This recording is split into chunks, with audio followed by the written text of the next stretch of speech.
I'm here. I'm here. I'm alive. I'm awake. Barely. If it wasn't for coffee, I'd be sleeping still. Probably. Good morning, everyone. Hello, hello. There it is. Now I'm awake. That's all I needed. Just one more sip. One more sip. All right. So our busy ass week is still pretty fucking busy. I got a refrigerator delivered yesterday, which took longer than we expected. Let's see what else. Manic with a resub. Let's go. Thank you, brother. I appreciate you, man. And then we had to wait for it to. We had to clean it all out. They come super packaged nowadays. There's stickers and tape and shit everywhere. We had to take all that crap out. Spent about an hour doing that, and then cleaning all the shelves, cleaning everything out, putting it together, hooking up the water line, getting all set up, and then we had to wait for it to get cold. So then we're also dog sitting this week. So then we drove over to take care of the dog. We came back, we plugged the fucking bitch in. We waited for it to cool off, and then we had to transfer all the stuff from the little fridge that we have over to the newer fridge. And yeah, it was quite the process. But we are able to get almost everything done. And you notice how I said almost everything. And then I had enough time to play some games last night with Smokey. So thank you, Smokey, for joining me. It's a good time. We were a little rusty. We were a little rusty playing other games for the last few months, but I miss Gray Zone. I think Gray Zone is one of the greatest games. I love it. I think it's fantastic. I ran out of things to do. There's nothing else to do. I ran through the game so fast this time around that yeah. So I'm out here helping everybody else. But Smokey, I think you still have like 40 more missions to go and you're level 38. I think by the time you get everything done, you probably be right at 50. Like I'm grinding right now. I'm a 42. I've completed everything. And now I'm just grinding to try to get to 50. And it's going to take a long time. But I think you're in your position where you're going to be able to, you're going to have everything done and you're at 50. Done. But you don't have much longer. You got to be careful because I think the next wipe is in November and we have a lot of games coming out between now and then. So I might have to force you to get in there and get some things done. Because by the time you get back into it after all these games come out and you're all over the place, it's going to be wiped and you're like, no, I was almost there. I almost did it. Anyhow, Brian Regan, comedian on Refrigerator Salesman, is the best. I've never heard that. I've heard a lot of sales jokes though. I mean, especially way back in the day when I was in appliance sales. Yeah, that happened at some point in my life. I have sold car audio, cell phones, appliances, cars, motorcycles, everything but Avon. I have. Does anybody know? The older guys know what Avon is. Everyone else is like, what the fuck is he talking about? Yeah, I've sold everything but Avon, pretty much. Yeah. What did the delivery people not set everything up, or did I miss the first part? Well, they brought it in. They can't hook up. They're not supposed to hook up water lines, and I bought it from a place called ABC Warehouse. It's a Michigan thing. I used to work there actually 20 years ago. Long story, but they deliver. They do not. They kind of put it in place. They unbox it in the garage and leave all the shit behind. They're like, yeah, hold on to this for 3 days in case your appliance doesn't work. We have to package it back up and take it. Like, shouldn't it work? Like, well, are you telling me there's a chance it's not going to work? So we got all this crap in our garage, and they bring it in, they set it in. They're not very they're kind of, I don't know. They're very aggressive. They're very aggressive. Luckily they didn't hit anything, but they were swinging it around, and like, you know, at one point my wife's going, our walls, you know, but they didn't hit anything, so thank God. But they just drop it in place, and they're like, here you go, here's your manuals, here's your crap, have a good day. If there's any problems, give us a call. They're gone. So we have to like take all the stickers, you know, in stainless steel, if you've ever bought anything stainless steel, it has this thin film on it you have to carefully peel off, otherwise it rips. And yeah, so we spent an hour getting all that shit off. Another hour taking it all apart so we can clean the shelves and the inside of it. And then I hooked up the water line and plugged it in, and we had to wait another 2 or 3 hours for it to get up to temperature. It was just a lot of work. It was a lot of work. But my wife picked one. It's a little bit smaller than we had before, but it's a counter depth, so it doesn't stick out quite as far. And it looks really, really good in the kitchen. So she's very happy with it. It just needs to work and stay working. That's the problem. The last one we bought, the one that gave us all this trouble, was an LG, and I kind of like LG. I have other LG things, you know, and I haven't really had any issues with them. But this one here we bought 8 years ago. 4 years in, the compressor went bad. So luckily it was all under warranty. The compressor went out again, but only the parts covered. So we had to pay for labor, like whatever, $500. Okay, fine. So we pay the company $500, and they're like, "Oh yeah, somebody will come out to take care of this for you on Tuesday." No one calls me on Tuesday, so I call. I'm on phone forever, and the service center's like, "Yeah, we don't have anybody that does those compressors on LGs, so we can't do it." So then I call LG back, and I'm on again. This is hours of phone calls. I make it sound simple, but it's not. It really tried my patience, and they're like, "Oh, well, let me get a hold of them." I just told you what they said. You guys aren't in communication with each other. So anyhow, long story short, there is no service center. I have to either find my own service center, and then they'll send the parts to that service center. And then So I'm like, you know what? We're fuck this. We're not going through this shit. So we just went out and bought a new one. It's not worth my mental health, or either one of ours really. So we went with a Frigidaire this time. Whatever. The wife was eyeballing a Samsung because it had that pretty screen in the door. I'm like, nah, it's just something else to go wrong with it. We're good. We don't we don't need to play Minecraft in the kitchen. We're fine. We're fine. But I did a lot of research, and it looks like those years of this certain linear compressor thing that at the time was being sold as like the best in the business or whatever, it was bad. It was terrible. It was more of a proof of concept than it was an actual like item. And apparently at some point there was a lawsuit against them. Again, I don't know. So we must have missed out on all that shit. But I'm hoping that we won't have any issues, because we just bought a new washer and dryer, and they're LG. So we're like, oh shit, what do we do to ourselves? What do we do? But I don't know. It sounds like even the salesperson at the ABC warehouse was like, that's kind of rare, because LG, they make really, really good shit. And then I told him the year and everything. He's like, oh yeah, those linear compressors. Yeah, there was definitely an issue with those. And they had some hard time back then. Woe is me. 2017 wasn't a good year for LG, but every other year was great. Every other. Oh man. Let's see. Okay, we bought ours from Nebraska Furniture Mart, and they did everything. I never even saw the back of the fridge until I moved to our forever home. That's nice. Up here, I think they got sued is what it was. That's usually what happens, is when they tell you they can't do something, it's typically because they got in trouble for it at some point. So yeah, they don't hook up water. They don't do any of that shit. They unboxed it. They brought it in the house. They put it in place, and they just left, which is fine.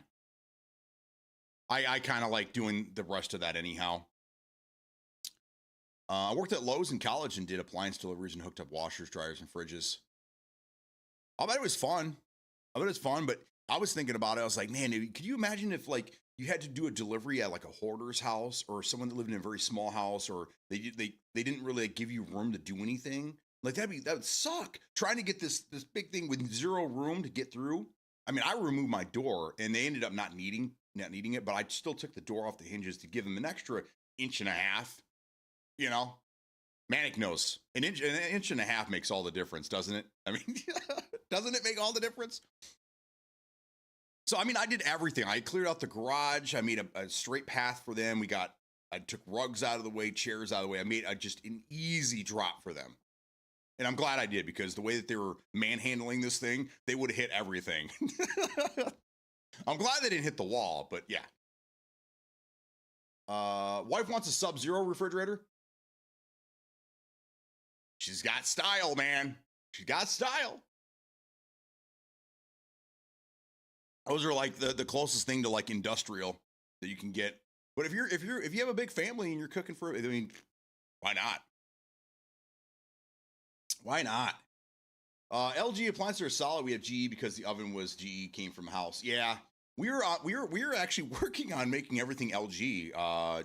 We had the LG fridge, then we moved in here. We got an LG stove. We were just about to get a dishwasher because I've been able to keep that thing alive for a while. It probably shouldn't be running still, but you know, a $20 part here, $20 part there. You know, some an afternoon of manhandling it and beating it up with a screwdriver. I can keep it running. I get running.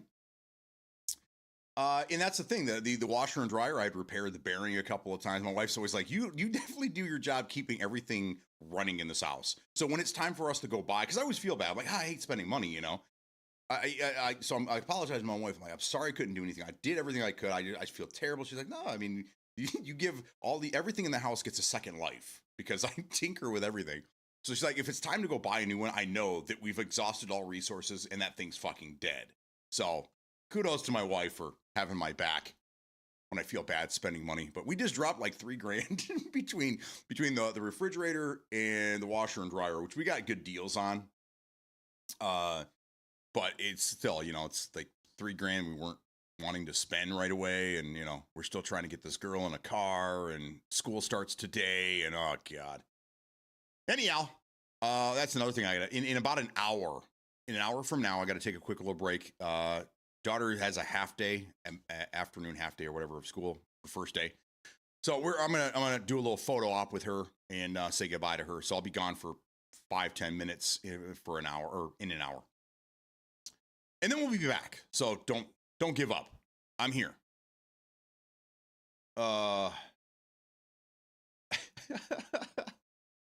With the Sub-Zero fridge, very high-end industrial. Yeah. Very, very nice equipment. You ever heard of Viking Range? Very, very expensive, but very, very awesome. Badass. Viking equipment is, again, I did a lot of this back in the day. You didn't sell many of them, but when you saw a baller rolling and you knew what he was going for. And everyone would fight over that up. Like, no, he's mine. No, he's mine. Pushing each other in the fridges, trying to get to him as quick as possible. Those were the days. We were about to remodel our kitchen. Yeah, I mean, if you're looking to spend $5 to $10,000 on just the appliances, yeah, it's your remodel is going to be probably what my house cost. Oh man. Brother, I got stories about delivering to hoarder homes and severely unclean homes to the point I wanted to call CPS for the children. That's the other thing. That's the other scary thing is that, then you go and you see things that you don't want to see. I was joking with a wife about, I can't remember how I set the joke up. I need to remember these. Oh, I said something about, she was complaining about something.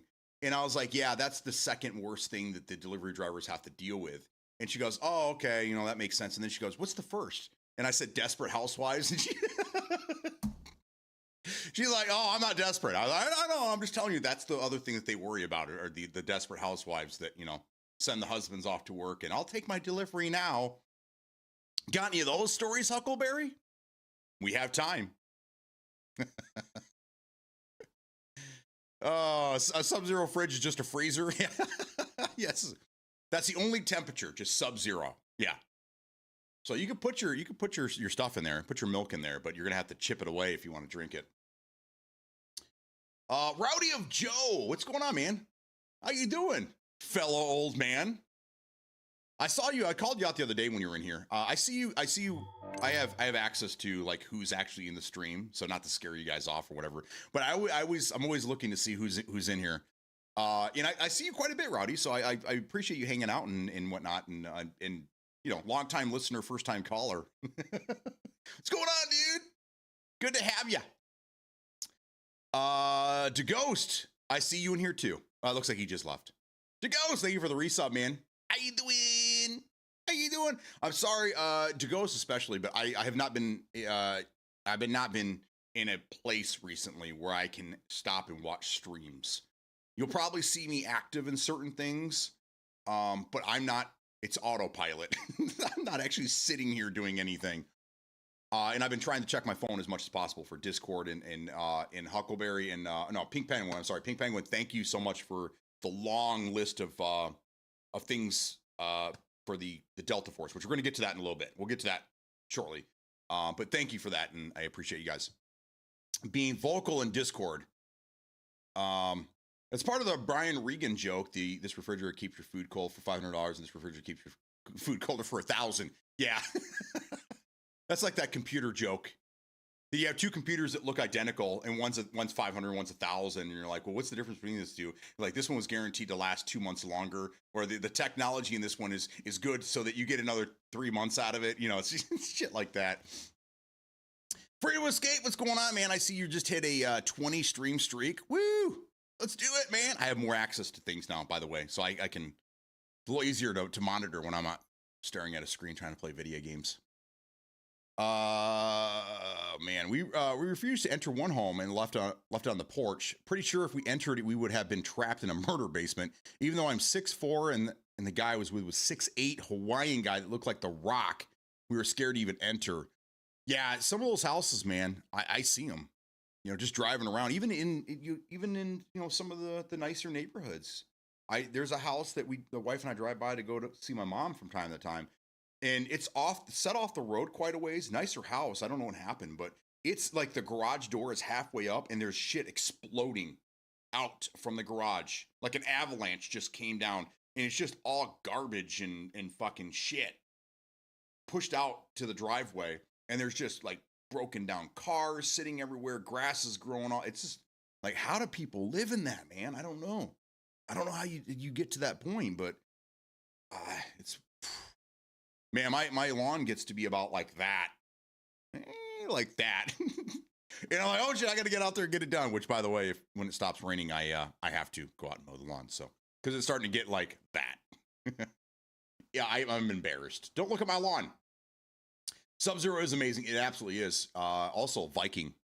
If you want something to go with that Sub-Zero, look at some Viking stuff, man. Like some of the new fridges are cool, but some of the best designed fridges, in my opinion, come from the 50s. Those things were wild. Yes, I agree. I know some people that still have some of those. I think they had to do some work to get them back running again.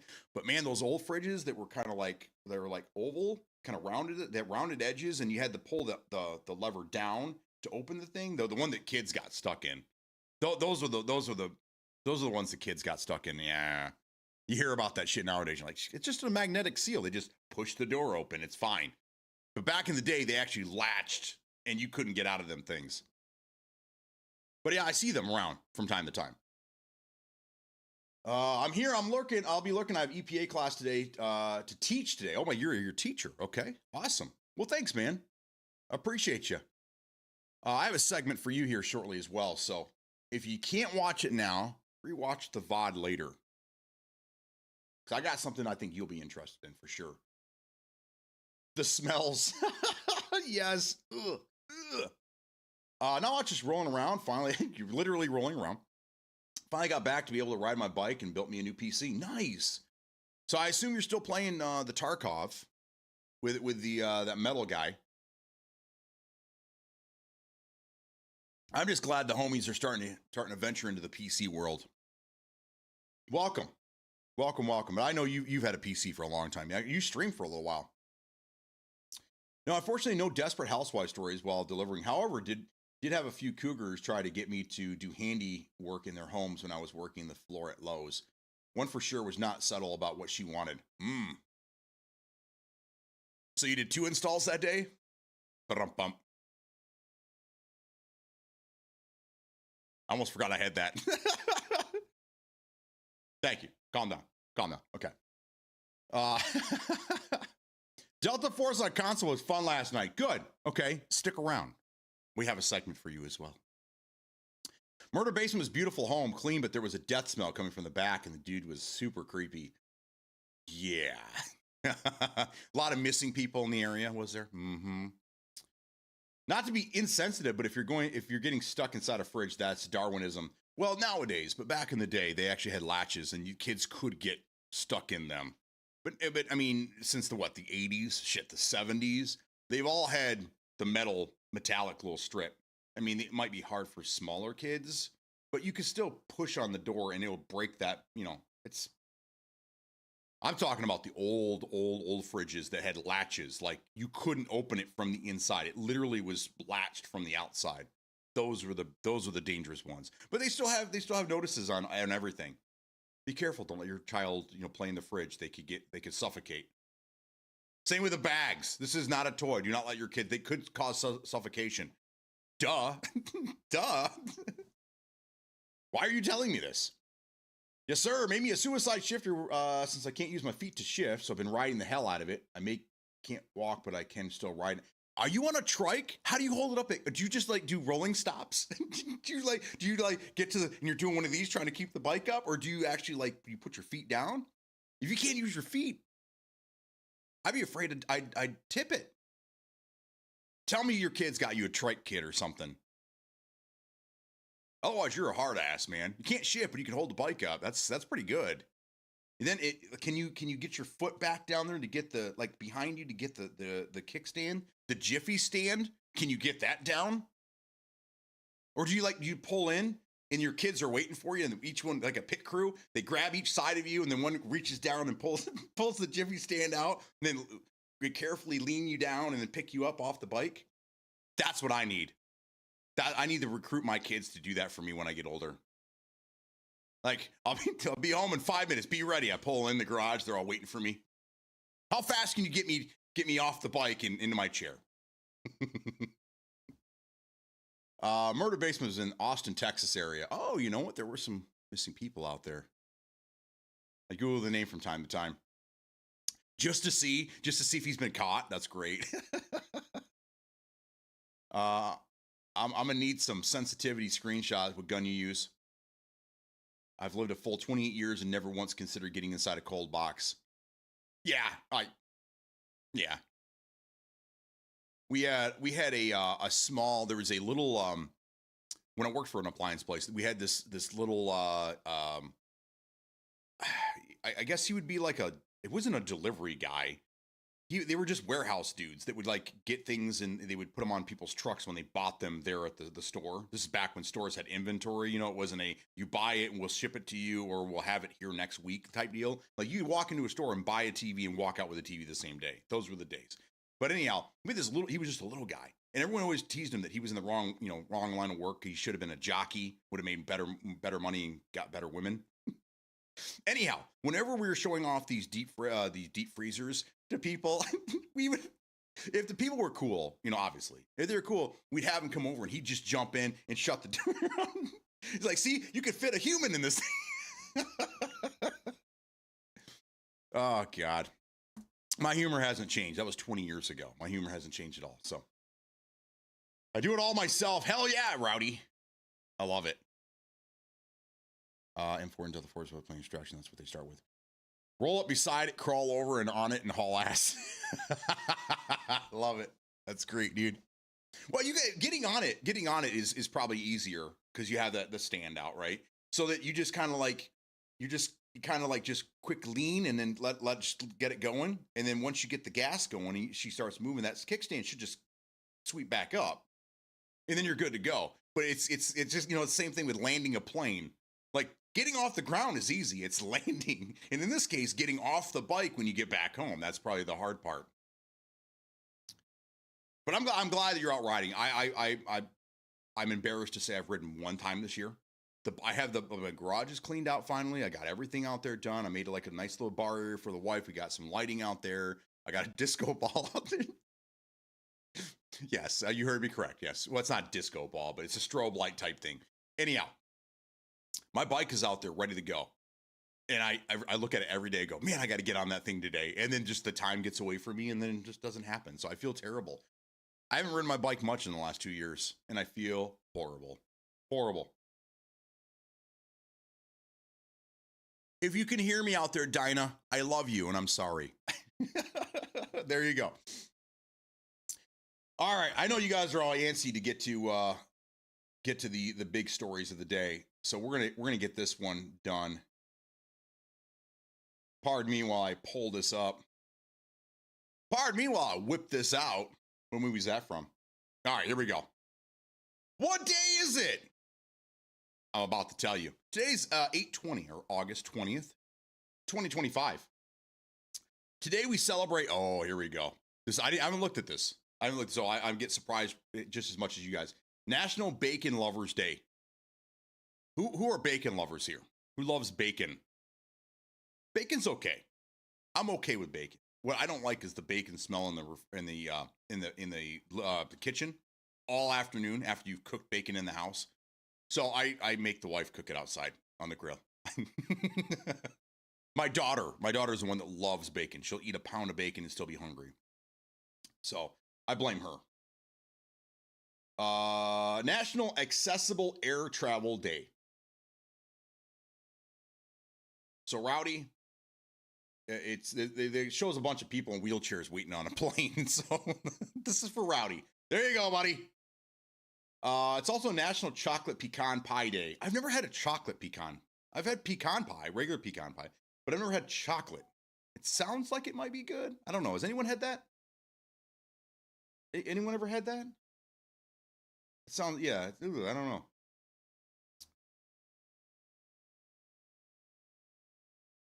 Oh, I see, Rowdy. I got you. Kids playing hide and seek on used fridge and chest freezer looks like a great place that no one will find them. Yeah, and that's the thing. And a lot of, well, I don't know how many, but yeah, many kids perish because of that. But love anything food. There you go. Feel like we just had bacon bacon day a few months ago. Bacon's cheating and taking a multiple day. I think they are. I think maybe that was raw bacon day. I don't know. Oh, the wife's gonna go buy some bacon now. Have fun cooking it in the garage.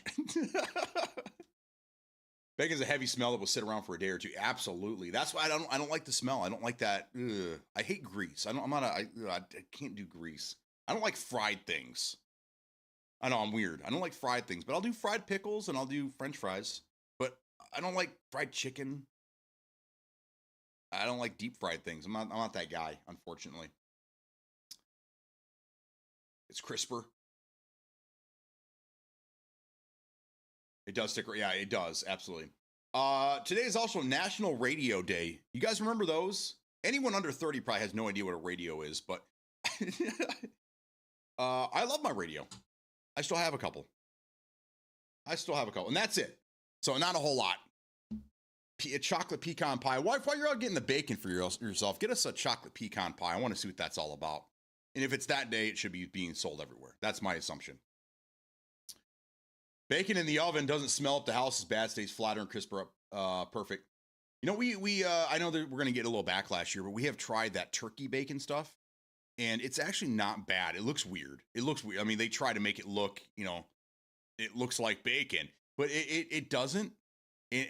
But the taste isn't bad. It's not bacon, but it's an alternative, I guess. We tried it. It's okay. But I still prefer the real thing. I just don't like the smell. I know, that's pros versus con there. Like, I don't really care for bacon too much from really anything. Like a bagel sandwich, that sounds good. A BLT, I don't mind a BLT, and that's the only other time you're going to get me to eat mayonnaise. I fucking hate mayonnaise. I hate it. Ask my wife. But if you make a BLT, I will eat that shit. I don't know what it is. It's just they work together so great. But bacon by itself, mayonnaise by itself, and anything else, nah, I'm good. Lettuce and tomato, no. No, I'm good. For the longest time, I better not. I'm part of being a streamer and streaming and being married is knowing when to shut your mouth. Sometimes it works, sometimes it does not. This time it will work for me. So, yay, I don't have to sleep on the couch tonight. Radio is the only music instrument I can play. Video killed the radio star. That's 100% correct. Chocolate pecan, not just, yeah, that's what I was saying. It's crazy, isn't it? It's National Chocolate Pecan Pie Day. I've had pecan pie before, but I've never had chocolate pecan pie. I don't think I've even heard of it. So if you're out and about today and you happen to see one, snatch us up a piece, if you would. Do the radio, don't you forget about me. Don't you forget about me. Yeah, I still love that song. I like turkey bacon, but just don't try to sell it to me as bacon. Tell me it's turkey bacon, I'll eat it. But if you tell me I'm having bacon and pull out the bird bacon, we are fighting, right? Oh, man. I don't like fried chicken. Well, nice knowing you had fun while it lasted. So true. Very different things. Both are good. Yes, Mark for life. There he is. How's our favorite caddy? I just assume you're a caddy. I know you're not a caddy. It's funny when I say it like that. I'm pretty sure you're a bartender, right? Either way, how is our favorite golf guy? How you been, man? I know your season's crazy right now. We'll see you more in the wintertime, but for the months where you can put a tee in the ground and smack a ball, you're going to be around over there and not here. So I get that. It's all good, man. It is all good. After October, I'm good. There you go. We'll see. We'll probably see too much of you then. We'll be sick of you. Well, when's golf season? I kid. Smokey thinks he found a surrounded clone with co-op. I did see that. I didn't get a chance to look. I did see that. What is the name of the game? Hit me with that. Because I've got one for you, mister. If you haven't, I don't know if you watched yesterday, but I asked for you guys to try a game if you got a chance. And I haven't even tried it yet. Maybe we'll play that a little bit today. We'll see. But I got a few more things I want to go through first. Sausage stuffed jalapenos wrapped in bacon and top Parmesan is one of my favorite bacon meals. We do that from time to time. But not sausage. We do the cream cheese in the jalapeno. You slice the jalapeno and you put cream cheese in there. You wrap it with bacon. Call them jalapeno poppers. And then you throw those on the grill. Those are great. Those are really good. But again, you got to cook that outside. That smell needs to go someplace else other than the kitchen. It doesn't help that the way the kitchen was built, there is no hood fan. If there was a hood fan, or we could actually install one, but there's a bedroom directly above the kitchen, and there's no way to route one, which sucks. So if I was able to do like a hood vent over the oven, then maybe we'll talk. But not this house. Our next house, possibly. That bacon wrapped chicken I popped in Discord the other day. Yes, I did see that. It looks amazing, man. I'll bet it was incredible. That sounds fantastic. All right, I'm not 100% sure this is going to work. I'm going to hit the button and see if it does. It doesn't. I was worried about that. There you go. Fuck it. All right. Now you know how, now you see behind the scenes of how things work here. Okay, so Delta Force. We talked about this a little bit yesterday. It officially starts today, but no, it wasn't no, it was yesterday, right? Yeah, yesterday was a full day. The day before at 10 o'clock on the 18th, this thing went live on console. So I was asking you guys that were playing on console, that were going to check it out, to give me some reviews or give me some feedback, something. A couple of you guys went above and beyond, and I appreciate you guys for doing that. Let's see, Pink Penguin. I think you were the one that gave us a lot of that. Let's see. Where did you put it at? Is it in, it's not general. Is it gaming news? I think it's gaming news. It's not there either. Oh, it's actually in Delta Force. I forgot I still have a Delta Force one up. All right, so if you guys are in Discord, thank you. For those that aren't in Discord, get in there. What is keeping you from being there? Under the Delta Force tab, Pink Penguin went above and beyond and put in a lot of things that he noticed issues.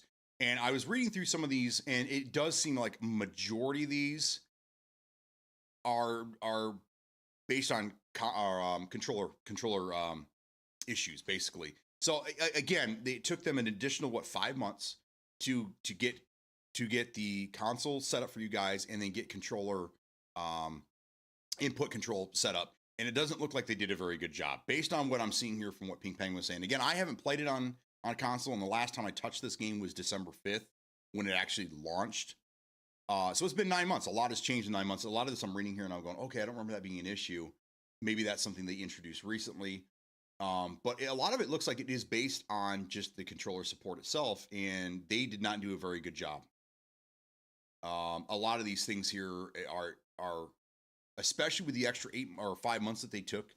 I don't know how they could release it like this, but I mean, it is a early access game, and you know, whatever. So he completely disabled aim assist. Completely disabled it. I see it wasn't just you. Other feedback I got, and then I saw a couple videos from some other people. It sounds like they do not give you the option to turn off crossplay. And then they didn't do a wipe. So if you're playing the extraction mode, which I think a lot of people are interested in playing because I know this is being sold as a Tarkov alternative, which it kind of is and probably is the closest thing that console players will see to Tarkov. They didn't do a wipe. So they have players in here that are day one players going up against guys that have been playing for the last 9 months. I think that's kind of fucked up. They don't like, they're not going to like separate the lobbies or give you the option to turn crossplay off, which I think is it's something when you're dealing with a game like this and controller support isn't like, it's subpar at best, and you're going to put them in with people that have been on mouse and keyboard that already dominates controller players as it is. I think that was a big mistake. So I kind of feel bad for the players that are getting in there and, you know, thinking they're going to have a good time, and they just absolutely get dominated by mouse and key players. Now, here's another question, Pink Penguin. I actually went around looking and I could not get an answer on this. So hopefully you can tell me. Is there mouse and key support on console? Which there absolutely should be, but can someone confirm that for me? Because I mean, honestly, that's the way you're going to want to play this game. I know a lot of people are on the controller, but if you're willing to play mouse and key and you don't have a PC, I would 100% recommend you do that for any game that actually gives you the option to do that. But is there mouse and keyboard support? That's what I'd like to know.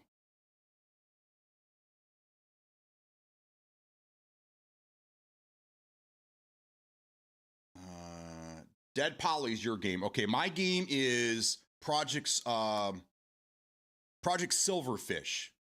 Look that up. I'm going to go through it again here. We might even fire that up and check it out here in a minute. We'll see, depending on what kind of time I have. Penguin he wrote a short novel. He gave us a lot of feedback. Yeah, it was fantastic feedback. I read through all of this a couple times actually. I trying to pinpoint certain things, and saw someone last night they couldn't figure out how to run mouse and keyboard on the console version. I don't think they're okay. That is weird. It's already like, why wouldn't they? It's already implemented on PC. You figure that'd be the easiest fucking thing to bring over to console is mouse and keyboard support. I don't understand why they did. And then maybe at that point, maybe like separate the lobbies. Separate it by, I mean, I would have, again, I would have controller and mouse and keyboard support on both platforms, and then just separate them by input control. Separate the lobbies by that input. I don't know. I don't know why they didn't do that. And again, I don't know why. It's been 9 months. Why wouldn't you do a wipe and have the new console players coming in start fresh with you? You already have a jump on them because you've been playing for 9 months, so you know the maps, you know everything. But you should be starting over just like the console players. So I think they really fucked up their launch, and we'll see in the next couple days. But based off this, I completely remove them from the running.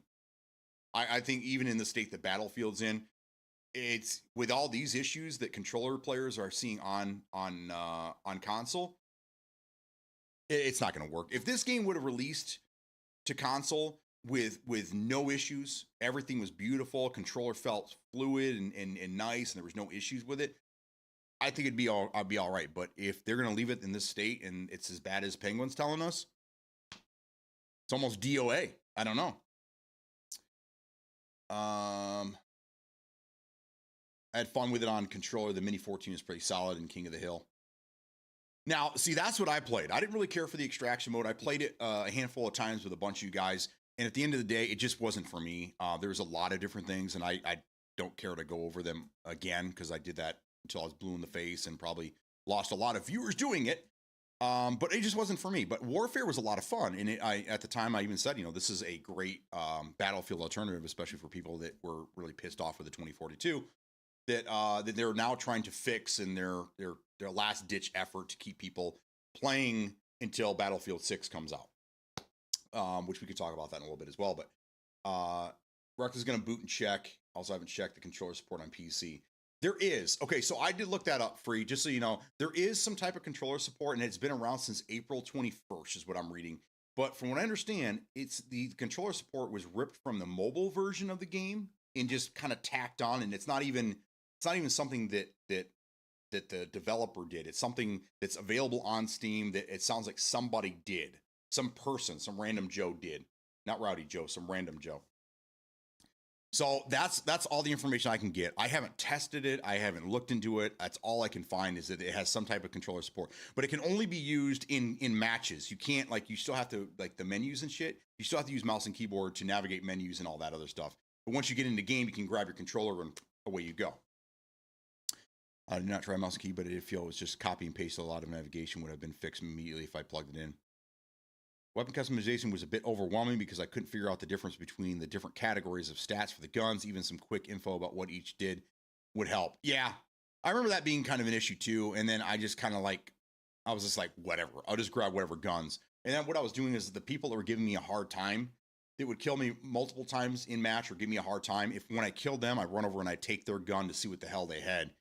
And that's what I usually did, was just run other people's weapons that they were killing me with, to see what I liked about it or didn't like about it. But the recoil in Delta Force is nothing compared to PUBG or and Ready or Not. No, it's not. It's more, again, it's more arcadey. I don't even know who would hold up to Tarkov. Again, I've never played Tarkov. I watch people play it, but I don't know. I would just, from what I heard, Tarkov has really, really good gunplay. So that's my biggest problem. I haven't played in about 4 or 5 months. I'm about level 30, and Wolfie is brand new, had never played, and we got slapped in our first map and then extracted the second. Yeah, I think they screwed up. Number one, with the controls the way that they are, I think they really fucked that up. And then putting brand new players in with the veterans that are already on a superior input control, being mouse and keyboard, I think that wasn't fair at all. I don't think that was, and that might push a lot of people away, but I don't know. As far as the warfare side of things, I don't think that's going to mess with that too much. There's going to be a lot of people crying cheaters, and I already know that there's a lot of people out there that just assume that all PC players are hackers. It's just, it is what it is. You can't really change their mind. Now, if those same people would get on computer or get on mouse and key and actually play and learn how to use mouse and key, then I don't think they'd be saying it as often. But for a controller player to go up against a mouse and key player that's decent with mouse and key, yeah, it's going to look like they're cheating every time, because they can spin, they can snap. I mean, it is what it is. They really needed the live. Yeah, exactly. When I read that, I was like, okay, that's just stupid. That's just, yeah. What are they thinking? I do not see anything that is indicating that console does force support mouse and key. That, and then again, that's another. Why would you not do that? I mean, all your big games do. Fortnite, Apex Legends, Call of Duty. I'm pretty sure, didn't Black Ops 6 have mouse and keyboard support? Didn't the beta have it? Or not Black Ops 6, Battlefield. Didn't Battlefield have mouse and keyboard support on console? Did anybody try that during the open beta? I don't know many people that actually use mouse and keyboard on console. My nephew does. We got him a mouse and he loves it, and he's getting really good at it now. He plays a lot of Fortnite, and he plays mouse and key on his Series X on Fortnite, and he absolutely loves it. So there you go. So that's what I'm saying. Like, all the big games are doing this. And if you look into the list of games that support mouse and keyboard on console, you'll be blown away, because there's over 100 games. There's a lot. Some have full support, some have some minor support, like you still have to navigate window or menus and stuff with your controller. But then when you get into game, you can use mouse and keyboard. I don't know. I say this all the time, so you guys already know how I feel about this. They just need to get it done. This mouse and keyboard and controller support on all platforms, especially if the next console is going to be more like a PC that they say, mouse and keyboard support should be day one on every game. Every game. Yes, it had. I didn't try it. Okay. I'm sure it worked fine. I mean, it works fine in Call of Duty. It works fine, and I've played, again, I've tested it on several games on console, and it seems to work just fine. So I don't think that's. I still, to me, having brand new players come in with controller support that's not even like 100% like ready to go yet, and put them up against mouse and keyboard players that have been playing for 9+ months, that are the highest level, and they just go in and just dominate everybody. Putting them in the same lobby together just stupid, man.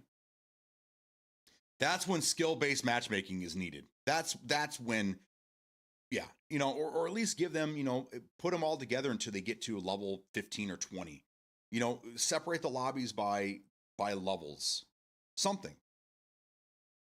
But the way they implement it doesn't sound like they did a very good job. So, of those that have played Delta Force on console, how many of you guys are going to stick with it? How many of you guys are going to keep playing it, or how many of you are like, no, I'm good. I'll wait for Battlefield to come out. This game's not really for me. I mean, there are not many other extraction shooters similar to Tarkov or DMZ or Arena Breakout. There's not many options on console, right? So this may end up just being one of the only options that console players get. I don't know. Because there's 2 game modes. What about the campaign? Did you guys try the campaign? There's also a co-op raid mode of some sort that was supposed to come out on December 5th. It didn't. It came out in like January or something like that. I mean, there's a lot of game over there. There's a lot of game, especially being free to play. There's a lot of gameplay over there. But the way they implemented it and gave it to console players, I think they just kind of like, whatever. It's been too long, guys. We just got to get it out the door. Let's go. Just get it out there. Wolfie liked it. She'll keep running with me, but I'll probably go back to PC. I'm going to give it a week, maybe more. Campaign had terrible reviews. Didn't try it though. The only thing that I saw about the campaign was there's a lot of crying. There's a lot of boohoo about how hard it was. But then I was reading that it's more in tune with like 6 Days in Fallujah. So it makes sense. It sounds like their AI is just off the charts. But because the 2 updates that I saw that they did to it was they toned down the AI. So it just seems like it's a fun campaign, but it's for people that like the brutal difficulty settings. I never played. Maybe I will. Maybe I'll download it and give it a shot. Maybe I'll try running through it and see. Because I heard it when it looked beautiful and this and that, but I went back before the game came out, went back and played the original Delta Force that it was supposed to be, the Black Hawk Down. Went back and I played through some of that. That game did not age very well, number one. But it wasn't a very memorable campaign. It was just kind of like, I'd rather go watch the movie than play the game. I don't know. Played last night. It seemed okay, but I got to play with my squad. Last night I was playing with randos. Yeah, that's true. I did a lot of that. The warfare mode was where I had fun. Extraction wasn't fun at all, and that was with playing with the homies. We had Manic was in there. I think Metal Josh played with us. Smokey I think was in there with us. Sub Nuke got in there with us. There were several nights. I mean, I played this thing for I probably put 20 hours into the extraction mode, and I just couldn't get into it. I just couldn't. It wasn't there for me. Especially with the bullets. I couldn't stand that. That if I had green bullets and somebody else had blue bullets, I can hit them in the face twice. They can hit me in the toes once and I die. Like, I didn't like that at all. I think that was a little like, let's calm down here. I don't know. Maybe they changed that. I don't know. I haven't really watched or done anything with it. I will give it a day or two, but needing my bearings in multiplayer first. Campaign has been nerfed because everyone was bitching about how hard, but I never ran the campaign. Exactly. See, exactly what I'm saying is that it was supposed it was a great campaign for those of us that play these tougher games, like Gray Zone Warfare. Well, by the way, I did die last night, twice. Well, I was in a coma first, but Smokey and I were going to Fort Nerith.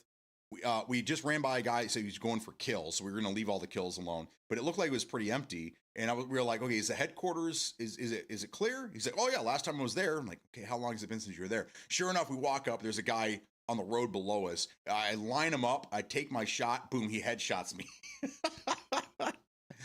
Smokey and I had a good time last night. You guys should have joined us. Should have. Anyhow, not here to shame you guys. The way I see it, if they pack console Delta Force in the first 2 weeks, it's already better than Call of Duty.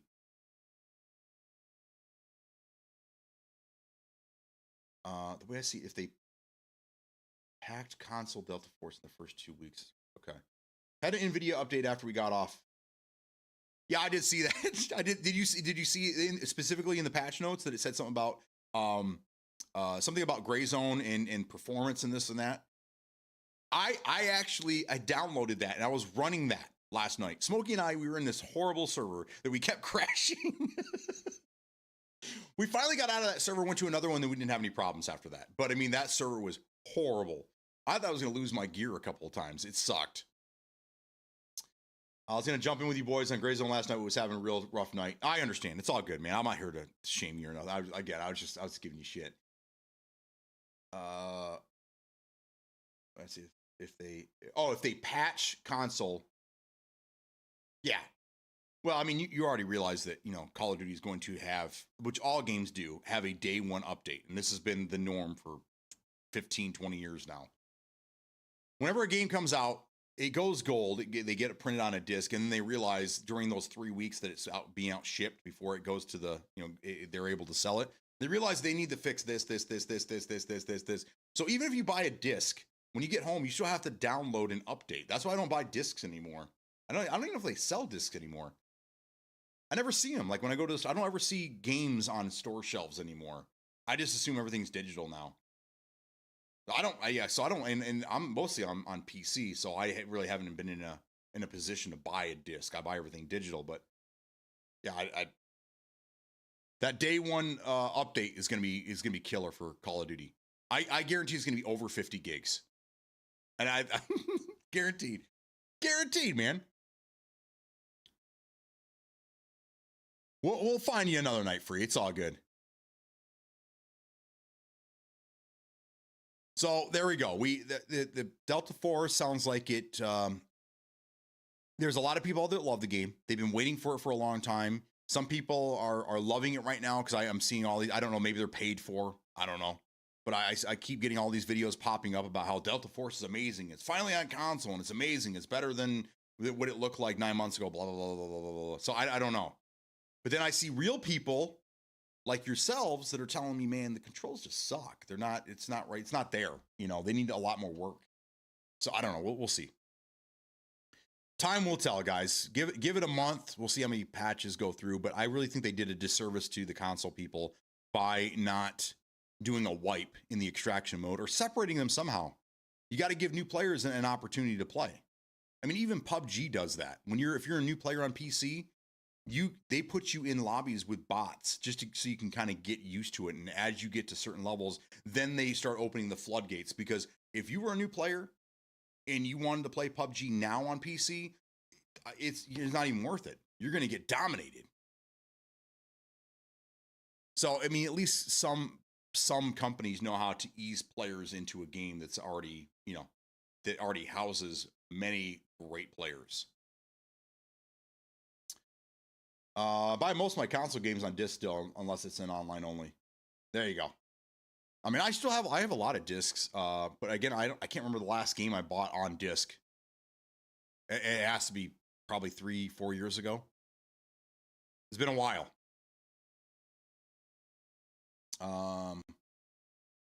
In my garage on my workbench, I have 3 of my favorite games that I bought on PC. I have their original PC cases with a disc inside. I have the original Far Cry, which was 4 CDs. I have Battlefield 2, which was 1 DVD disc. It's in bold letters, DVD disc for your DVD drive. Because 2005, I mean, people were just starting to kind of get into that. And then episode 1 of Half-Life 2. I have all those original cases in pretty good shape. And those are showcased on my desk. When people come over, they're like, oh my God, I remember that game. Hell yeah, you do. Cave is still suffering from the same broken UI from the Black Ops 6 released COD patches, but it doesn't do anything. I gotcha. I haven't bought one recently, but for Christmas, my bro got me Jedi Survivor on disc. Oh, that's cool. That's a good bro there. When we were younger, when we were early 20s, in the original Xbox, there was this game called Greg Hastings Tournament Paintball. I don't know if anyone's ever played that. There was 2 of them. First one was better than the second one. Second was like whatever. My brother bought. So I have 3 brothers, 4 of us all together.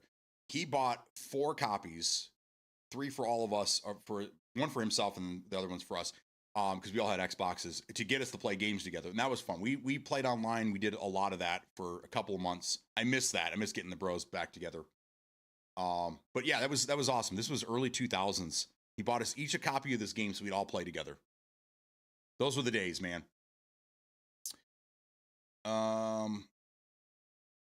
Yeah. So that kind of leads us into the next thing. I think we've talked Delta Force to death. Is there anyone want to talk anything else about Delta Force before we move on? Anybody?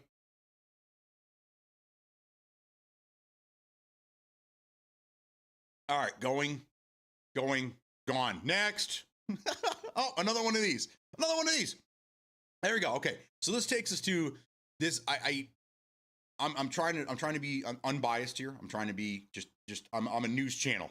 Okay, we're a news podcast. We talk video games, and we have to go through this. I know I don't want to either, but we have to go through this. This is Call of Duty is still one of the biggest games in the industry. We get it yearly. We complain about it yearly. We still buy it yearly.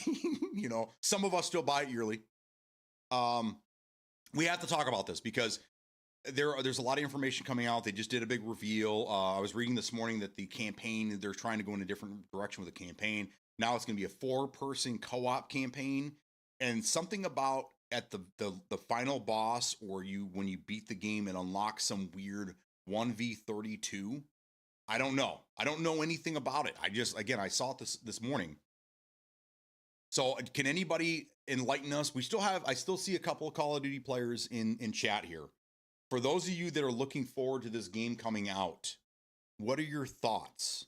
I'm very interested in knowing this. I probably won't play the game.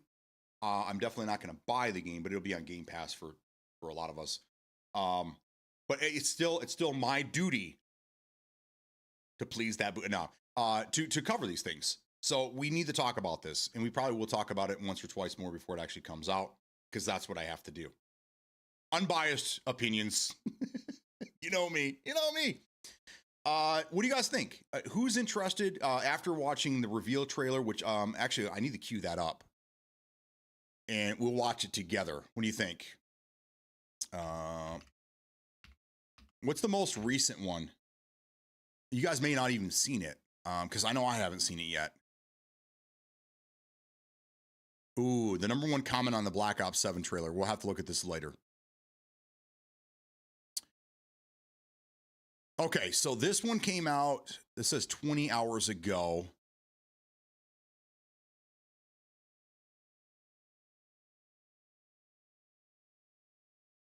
Okay. Perfect. Let me get this off screen. All right, let's watch this together, guys. Let's see if this works. They want you afraid. Fear makes you easier to control. It's time to wake up. Your streets shall once again run red with your blood. Raul Menendez ignited global unrest on an unprecedented scale. Menendez is a terrorist. We're bringing peace and security to the world. He refuses to let me go. Stop looking backwards, Dayton. What matters is what we do next. A lot of people counting on us for answers.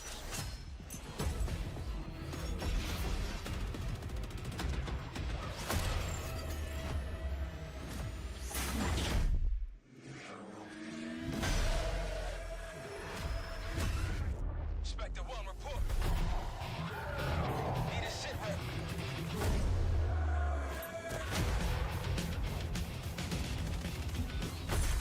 This isn't real. The hell it ain't!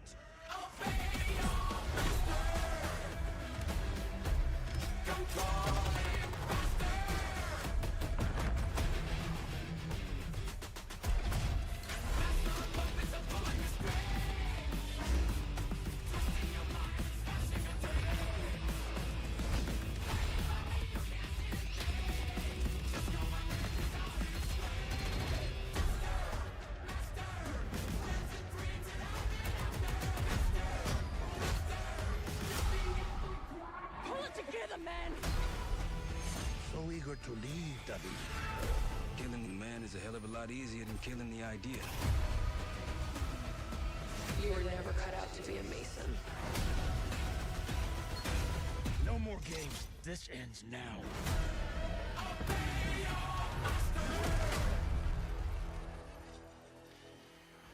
Get the Reznov Challenge Pack when you pre-order now.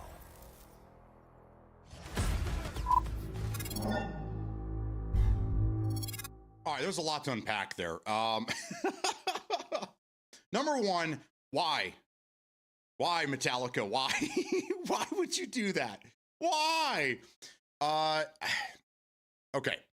So, number one, yeah, I agree. It looks like it's trying to be Infinite Warfare. What happened to Call of Duty, guys? What happened? I already know. We've gone through this. We've talked about this many times. Where they went wrong, where the game started to not look like Call of Duty anymore. I don't get it. What's with the futuristic crap? Why are we in a dream? Like you see, most of that was just kind of like, what?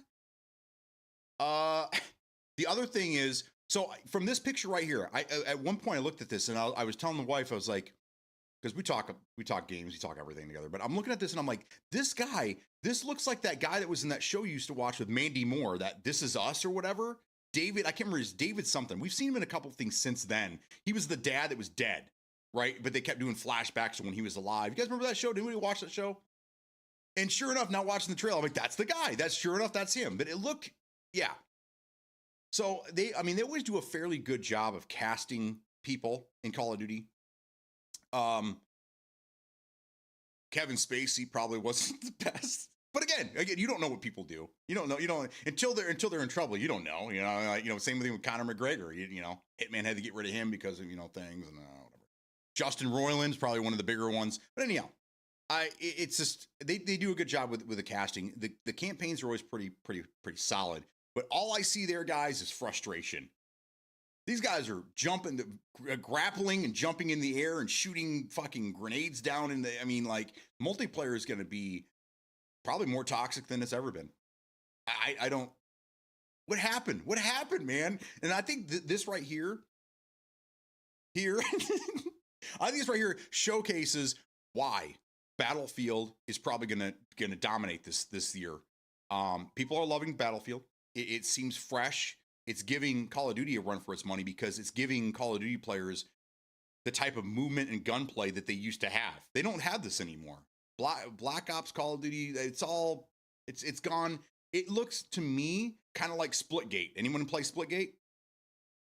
Kind of what it's got to. 20 years ago, 15 years ago, 10 years ago, I had two games that I play a lot of. Okay, it was Call of Duty and Halo.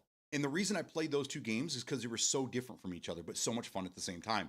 If I wanted to play a more grounded game, I would play Call of Duty. More realistic combat shooter. Not really a mil sim, but like an arcadey mil sim. And then I go play Halo if I wanted fast-paced, arena, crazy shoot 'em up games, right? But now I look at this and I have a hard time determining which one's which. They both look the same. It looks like they took Halo and they took Call of Duty and went. I don't know, man. That's why I don't even play these things anymore. Battlefield was okay. It was cool. It felt better than the previous Call of Duties, but I don't know. What do you guys think? Based on what you just saw there, because a lot of you guys just said you haven't seen the trailer. What do you guys think? Is this a game that you'll be interested in playing? Is it something that? And another thing for me, Black Ops 7. Can we move on? Where's our sequel to Ghosts? Dude, Ghosts was fantastic. I know a lot of people didn't care for it because it kind of got away. It was actually a little more realistic, and I think that's where they went wrong. Is the game was a little more realistic with a slower movement, and the TTK was a little bit longer than most of the other games. I would love to see a Ghosts. But Modern Warfare and Black Ops, we've done this to death, guys. It's time to move on. Give us something new. Give us something better. How about we go back to the way it was in the original Call of Duty 4 Modern Warfare? How about we go back to that style gameplay? Where people weren't jumping and scooting and sliding and, it was actual gun skill. Not outmaneuvering. It was gun skill that won you the battles. That's what I'd like to see again, but it's all gone, guys.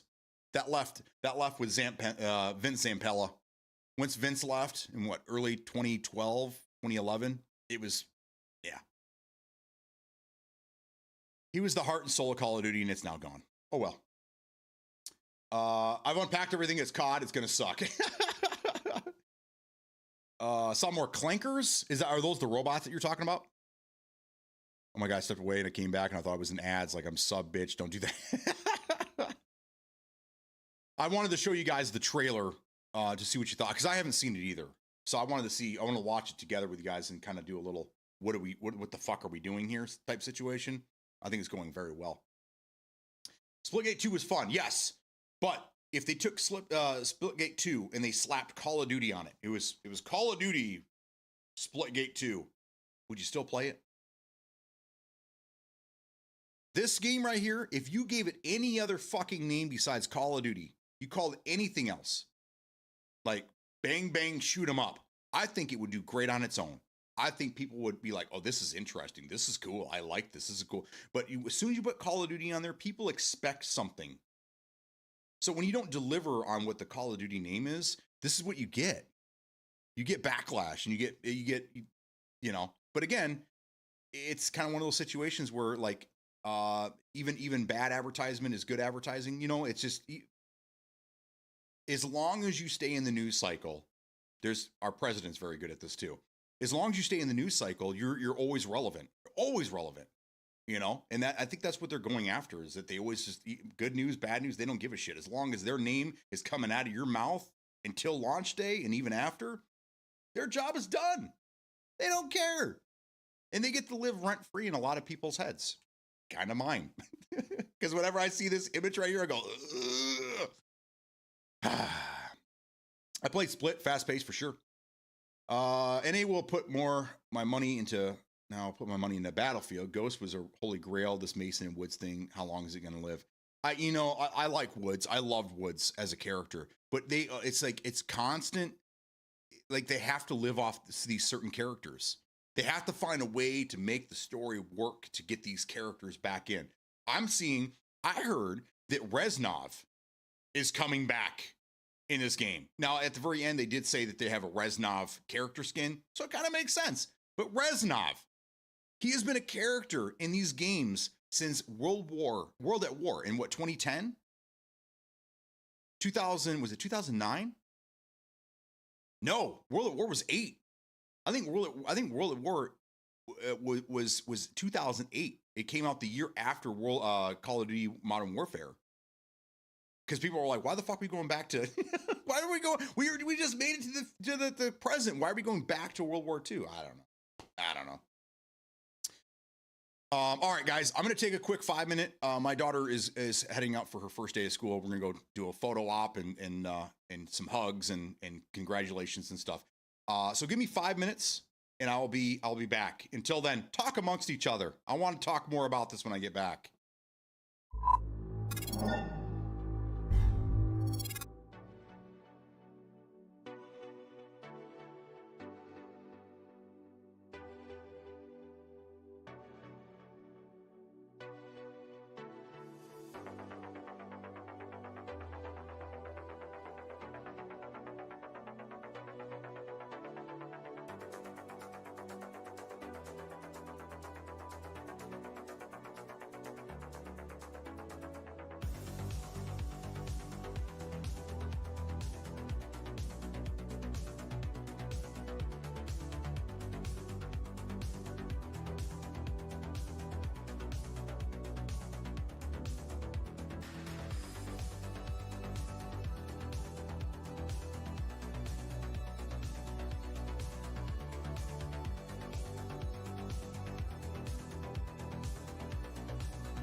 All right, I am back. She's very excited. She's very excited to go. I think girls enjoy their first day of school. Boys are just like, is it summer yet? I don't know. I don't know what it is, but she's very excited. She has to go to school. She gets home. She has like 20 minutes, and then she has to go right to work. So she has a very busy day ahead of her. Oh man. All right. So where were we? Dead air, huh? Someone else needs to get to school too. I'll check back on break. Okay. That reminds me, did Beat finish the one horror game as the radio talk show host? That was such a good game. Yes. That is the Killer Frequency, I think is what it is. I did finish it. Yes. I think I did it on stream. I think I finished on stream for you guys. It was a lot of fun. It was a great game. And I did see that it's on console as well. So I would recommend the game. It's a good time. I got it cheap during the sale, so I think it was like $8, $8 or $9, something like that. But there's some replay value in there too. So to get it perfect or have everyone die, it was a good time. Girls enjoy the socializing to school. That and showing off their new outfits. That's what she's really. I call her Avril because she looks like she's a skater boy.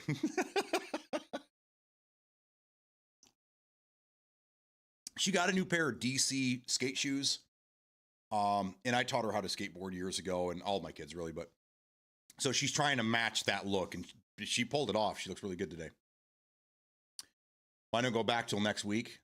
Yeah, we were hearing that people, there's a school district in the area that does year-round school. They just get more breaks during the year. So like for Christmas break, they get like a month off. It's crazy. Spring break is 2 weeks. They get a fall break. They get a summer break as well. For like, I think it's a month. I don't know. But either way, a lot of these schools, they went back at the beginning of August, like the first week of August. So I feel like our kids are going back like super late. When I was in school, we didn't go back until after, was it Memorial Day? It was usually the first week in September that we went. And we didn't get out until, first week of June. But I don't know. Either way, she's a junior this year. She's got 2 more years of school. And she's looking at schools down in South Carolina right now. So that'll make it easy for us. Easier move for us. Okay, so back to the conversation at hand. Where were we? What do you guys think? I hear that the beta is going to start. Looks like they're already doing pre-orders. Of course, I'm surprised it's taken this long. Pre-orders are going to allow you early access to the betas, of course. And then everyone knows that PlayStation no longer has the rights to early access shit and specialty stuff like that. So PlayStation, you're back to being just there with everybody. So it looks like October 2nd. I might have that date wrong. October 8th or something like that, I think, is early access for a couple days, and then the open betas for a weekend or 2. Probably going to be in 2, is my guess. So how many of you guys are going to be playing? How many are you are interested in after watching this trailer? How many of you guys are interested in playing the beta and checking it out? How many of you are like, I got other games to play, I'm not really interested? That's what I like to know.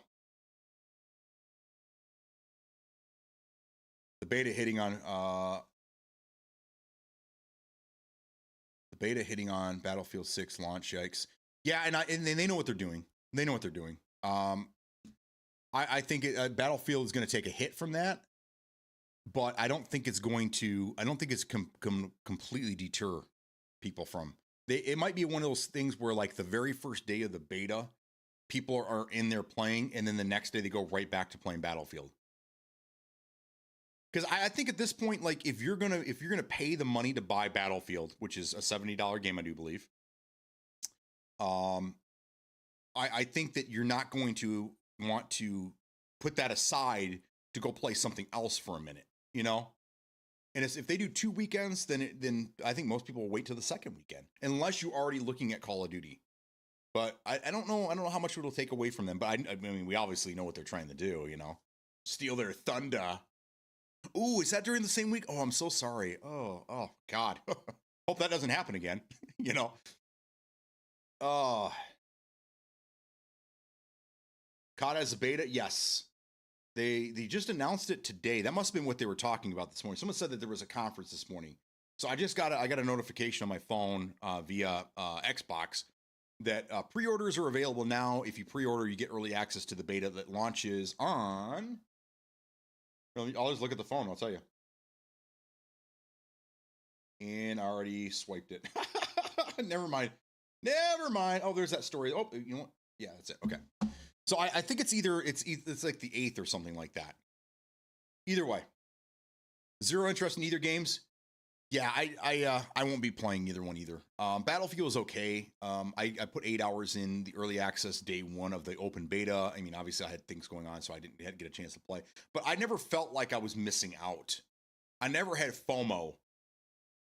Fear of missing out. Yeah. I never had that. I never experienced that. I at one point I was like, man, I really want to get back into Surrounded. Someone shared the patch notes to Surrounded. I think it was Smokey. And I'm like, fuck, I gotta go. But I never really was like, oh, I'm missing Battlefield. I was kind of with everybody else. Like, why are we getting such small maps? And they came out and they did say they have bigger maps, and they gave the reason why they only put the smaller ones in the beta, which makes sense. But I think that was kind of, you kind of screwed up because people were looking for that. And now if they don't read the news and they're not keeping up with the Joneses, they're not going to realize that, you know, bigger maps are coming. And in their head, there is no. It's just all small maps, and you might as well just be playing Delta Force. So I think they kind of screwed up in that regard. They should have given one big map. Maybe the last day. I know they were trying to capture your data and this and that, but the last day of the beta, they should have made it as big, you know, hey, last day we're going out with a bang. We're going to give you the biggest map we have, and just give everyone that cue and force everyone to play that big map. I think that would have been great. At that point, you already have all the data you need. What else do you need, you know? A bit more data? Put the big map out there as a thank you for playing this beta. We'll see you in 2 months. Boom, you know? Isn't COD just a reskin of the previous years? Why do they need a beta? I actually think that over the last few years, they actually have been making some serious updates to their engines. I mean, they had to last year because of all this Omni fucking jumping shit they brought in that no one gives a fuck about. And they got roasted several times over because of, yeah. So it's not really a reskin. I mean, it kind of feels like that to, you know, at this point, we're getting the same regurgitated garbage over and over and over and over and over. But I think what really makes you feel like that are these stupid skins that they sell. There's a video out there of a guy that went through and he found that basically the year-to-year skins that you get, they're just reskin versions of the previous year. So like this Reznov skin, it's just a reskinned version of the wood skin they gave away last year or whatever. So I think it's because of that and all this crap that the microtransaction stuff that makes it feel like it's just copy and paste. But I thought Black Ops 6, the storyline, I thought the graphics looked pretty damn good compared to previous years. But I don't know. I play the campaigns. This one I think I'm gonna skip. It looks so far. It looks like it's so far from Call of Duty that it's not even fucking Call of Duty anymore. I know I say that every year, but this year looks really weird. Go back and watch that trailer. Go back and watch that trailer, and you tell me where it looks like it makes any type of sense. It looks like the whole thing takes place in a dream. And that's probably what it is. You're going to go through this whole thing, and at the very end, you're going to find out he's in a coma or some stupid shit that, you know, and it's not even that year. It's you know, I don't know, whatever. It's for the new college frats that are born every year. Yeah. Yeah, and I agree. I've said that my golden era of Call of Duty kind of ended with Modern Warfare 3. That's kind of where, for me, that was kind of the end of it. And then other things were coming out. Titanfall came around, and I was like, Call of Duty, what? Titanfall came out, and I didn't even think about Call of Duty. I was like, don't need it anymore. I got this game. Titanfall was one of the greatest. I think it's a very underappreciated game. I think Titanfall was huge. It was a monster of an IP, and I still don't have, to this day, I don't understand why they haven't made a third. Apex Legend came out, and they're like, we don't care anymore. But after the outstanding second installment of Titanfall, why did they not give us a third? What happened, man? But Titanfall was one of the greatest games ever. Ever. Multiplayer didn't last as long because, most people were going back to playing Call of Duty and things like that. But Titanfall, if you really got in there and you enjoyed it day one and you played for that year that it first came out and bought all the DLC, which I did, I had all the extra stuff. Oh my God. That game was fucking incredible. And I would love to see another one of those, but it is what it is. We'll probably never see that. Too bad. Omni is so broken, and the biggest reason I haven't touched Black Ops 6 since the beta last year. Yeah. I tried playing it with you guys. And then I did partake in the my first run at the zombies mode, and I had fun with it. It was okay, but it got really boring really quick, and that's part of the reason why I don't like playing these roguelite or roguelike games. I kind of like the arena. I love arena shooters. You die and rinse and repeat and this and that. That's fine with me. But for some reason, going into a game where I'm going to spend an hour and then know that I'm going to die and have to start over and go through the whole thing again just to get a little bit further, that is not appealing to me. I don't like those types of games. That's very frustrating to me. Like, I made all this progress. It's like playing a game like on Nintendo, where as soon as you hit that power button, you have to start all over again. Like, you don't save your game. It just, you have to start all over and go through the whole thing over and over and over and over again. I just can't get into those types of things. They're not for me. Not for me. So, yeah. Bummer. I didn't really, at the end of the day, the zombies was kind of cool, but it wore thin after about a week and a half. Oddly enough, I enjoyed Modern Warfare 3 Zombies more, with the open world DMZ style zombie mode. I think that was great. That was really fun, especially if you had a full squad with you and knew what you were doing, and you got into the red zone and you went in there and really fucked some shit up. That was fun. That was a good time. But again, it kind of wore thin after a while, and yeah, I had to move on. So someone's leaving. I hear a car leaving. So with that being said, I think at the end of the day, I'm going to skip this one. I think we'll possibly playing the beta just to check it out. You know, whatever. But I will not be. I won't be playing this at all. I don't even know if I'll be playing it on Game Pass. So with that being said, we're going to move on. That's all I had for today. So I want to check out this game that Smokey is talking about. And what the hell did he say the name was? No. It's not Dead Air. What did he say it was? Let's see. He put it in Discord for us. I want to check this thing out. Dead Poly. My recommendation from yesterday was a game called Project Silverfish. There's a demo on Steam that you can play. it looks just like Surrounded and Outlawed. It has that low poly, and a lot of the textures and stuff are probably from a store they buy. They bought the from the Unreal Engine 5 store or whatever. A lot of assets and textures and stuff look the same, but it's basically a low poly version of Stalker 2. Very interesting, but it's all animals. You're not a human. You're like an animal. Somehow, like something happened and the animals merged with humans, and I don't really know the whole gist of it. But I'm gonna check this one out. Let's take a quick look here into the stout, and this one's called Dead Poly.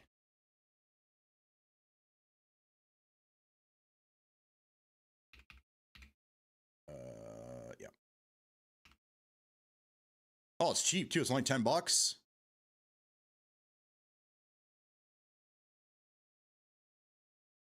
It's a polygon arcade zombie survival looter shooter with base building, crafting, scavenging, leveling, questing, and more.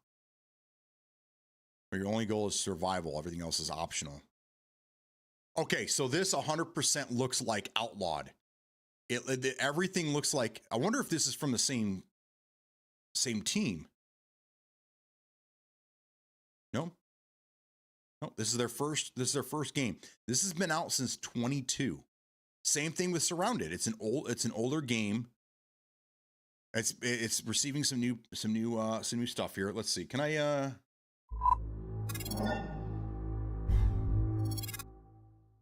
There we go. Okay, so this is Dead Poly. This is what we're looking at here.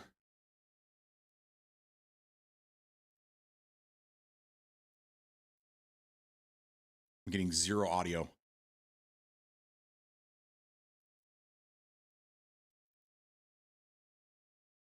Not a whole lot of audio. This looks more like Outlawed.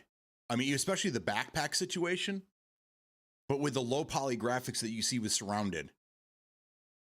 Interesting. Oh, look, the zombies are on their. Look, oh, they're on all fours running around like animals. That's crazy. The demo was removed yesterday. No, that sucks. A lot of building. But look, the containers look the same. Yeah, so they're utilizing a lot of the same assets. Exactly. Yeah. It's like Surrounded characters and weapons and Outlawed like backpack menus and stuff. Interesting. All right, so what are you saying that the demo for this game was removed yesterday, or the demo for Project Silverfish?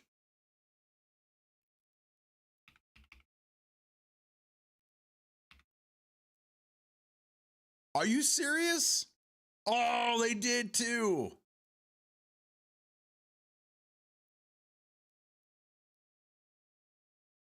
Copyright reasons? What would be in a demo that copyright reasons play into that?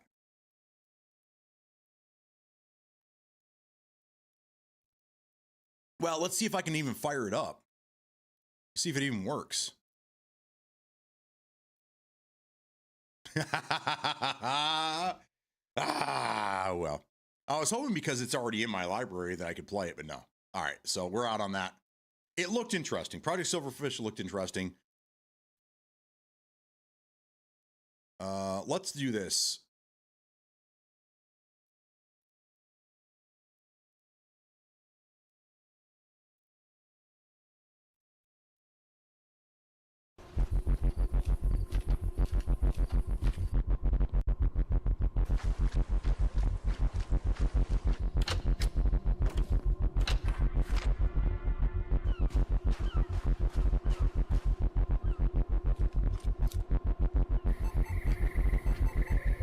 This kind of reminds me of Stalker.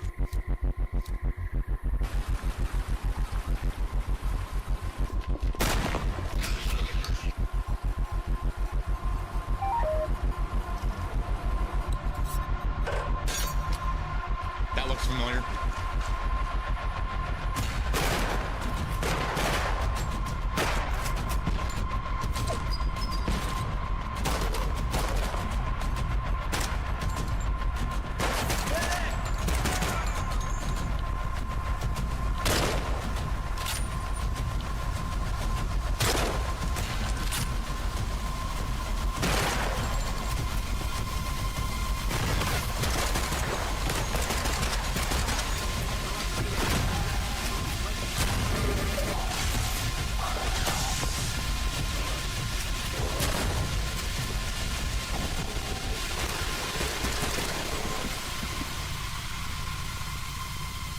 Dude, those those buck monsters, that's pretty intimidating.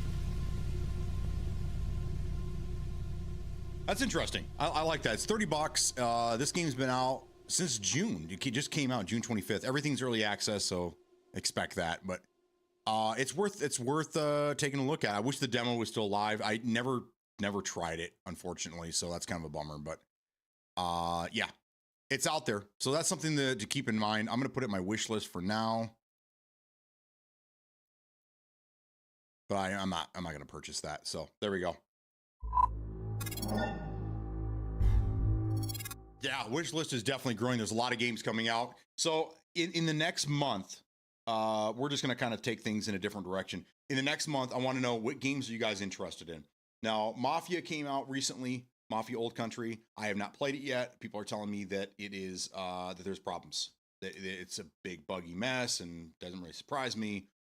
I'll probably be playing that down the road. I'm not interested in purchasing it or playing it right this moment. We have okay, so what's coming out? I'm drawing a blank here. I know that we have Gears of War Reloaded coming out in like a week, right? And then there's something else big coming out at the end of the month. What's coming out on like the 29th? Someone's telling me that there's, what am I forgetting? There's something coming out. So in the next couple of months, we have Black Ops 7, we have Battlefield 6, we have Little Nightmares 3. That's the one I am actually excited about. I like the Little Nightmare game. The controls are always a little fucking funky, but I like the storyline. I like the whole idea of the Little Nightmares. Oh yes, the wife and I we'll watch it together here in a minute. Indiana Jones, the new DLC for the game that came out in December is coming out, and I watched the trailer yesterday with the wife, and she's excited for me. We'll watch that one here in a minute. Thank you for mentioning that one. There you go, Snake Eater. Metal Gear Snake Eater comes out on the 28th. I'm gonna go ahead and I think I'm gonna pre-order that. What happened? It's playing the trailer over again. We got Snake Eater. And you're saying that comes out on the 28th. Okay. Indiana Jones, and that's, I think, September 6th. I think that's right. September 6th. I'd be a little worried that if the demo got yanked, the whole game might get shut down or tied up in legal battles. Yeah, that's what I didn't understand. How is there copyright in the demo, but not in the, unless it's something that he had to change in both versions and he decided just to change it in the full version and just remove the demo, so because there was more work or something. I don't know. It doesn't make any sense for me. So September 4th, good. I'm buying Battlefield 6, Pokemon XY, and the new Dark Picture. And a PC. I love that. Yes, we need to get you in the PC, man. And then we have Gears of War. At this point, is anybody? I hear that Gears of War is going to be going to PlayStation. Does anybody care at this point? Like, Gears of War is, I mean, the franchise itself is 20 years old. Does anybody care that Xbox is going to be sending that over there? I don't think anyone cares. Same with Halo. Does anyone give a shit? I don't think anyone cares. The last Halo was subpar. No one really cares. I haven't really been into Halo since Halo 5, which came out in, 2015? That's been 10 years ago. I played the shit out of that game. I haven't touched it since 2019. I don't know. I don't think anybody cares anymore.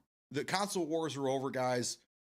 PC won, so it doesn't matter. It's over, guys. Borderlands 4, there you go. I have actually been paying attention to that. Borderlands 4, that comes out in September, doesn't it? Silent Hill F, I might play that game. I keep hearing a lot of things about Silent Hill. It was a franchise I didn't really get into because I was playing other things at the time, but that's a franchise that's 30 years old now.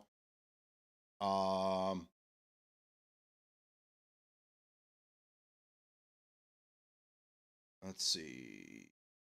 What are we beating today? Beating ourselves. Today we're talking games. We went through Delta Force on console. We went through Black Ops 7 and that, whatever that's going to be. I mean, whatever. And now we're talking games that are coming out that we're looking for, and we're excited for to come out in the next few months. There is one game that's on my wish list I've been following for like 2 years now. And it's actually turned into something much, much bigger than what it originally was going to be. It's called Mouse PI for Hire. This is like a Mickey Mouse, like old school 30s Mickey Mouse game. Since the last time they gave us an update, they have just now come forward and said that Troy Baker is going to be doing the voiceover for this. So they must have some type of budget to be able to, grab this guy who's fresh off of the Indiana Jones game and who's been in the industry forever. So this game is starting to shape up to be something pretty good. This is going to be a first-person shooter set in like the 1930s Mickey Mouse world. And you play a detective mouse, and it looks great. And every time they give us a new update, I see more and more fantastic things. But I've been following it for about 2 years now. It's supposedly going to be coming out in December. We'll see how that goes. But I'm just going to put mouse in there in December. We also have Arc Raiders. Yep, Arc Raiders is coming out. Oh, do they have a date on that now? Yes, they do. All right, cool. So Arc Raiders is coming out. I don't know if you guys had a chance to play that demo or that beta when it came out. A lot of people loved it. A lot of people. I got to play for like maybe 20 minutes. I didn't really get very far into it at all, but I saw a lot of positive things coming out. Now that went up against Marathon, Bungie's Marathon, the reboot of Marathon, which did not do very well at all. And from what I'm seeing, they're pivoting right now and they're trying to change a lot of things about Marathon. I wouldn't expect to see that game out if it even comes out at this point. I probably wouldn't expect that to come out until next year sometime. They have a lot of work to do. They should have kept it like the original Marathon and built off of that, but it seems like they wanted to go in a different direction, whatever. So Arc Raiders comes out. One of my favorite games that I've been playing every play test that's been around for the last year, Exoborn. Exoborn is supposedly going to be coming out in November, I do believe. It might even compete with Arc Raiders. We'll see what happens. But Exoborn, you guys might want to keep an eye out for that one. I had a lot of fun with that. And the last play test they did was fantastic. They changed a lot of great things. They did not have a solo lobby, so unfortunately I was in there getting stomped by full teams, but it happens. So we're thinking that's going to be in November sometime. Both of them are slated for September, so we're talking these two September. Good. I'm just going to keep a list, and we're going to start talking about these as we get closer to it. Days Gone. I've never played that one. I know it's on PC now. My son played that on his PlayStation. We have one PlayStation person in the house. Well, ex-PlayStation, but he was always giving me shit about how I never played all the great games. And I couldn't give him shit because he had played all the old games on Xbox with me, Halo and Gears and all that.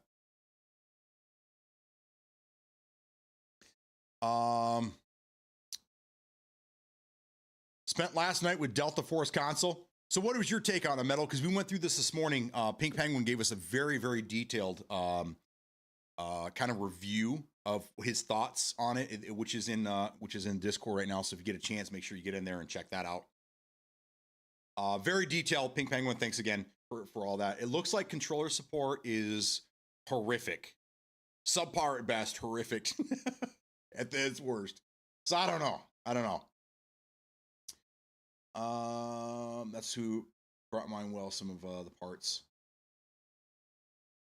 Oh, if you like those types of games, you may like Disney Infinity. No, but Lego had a version. Lego had a well better version.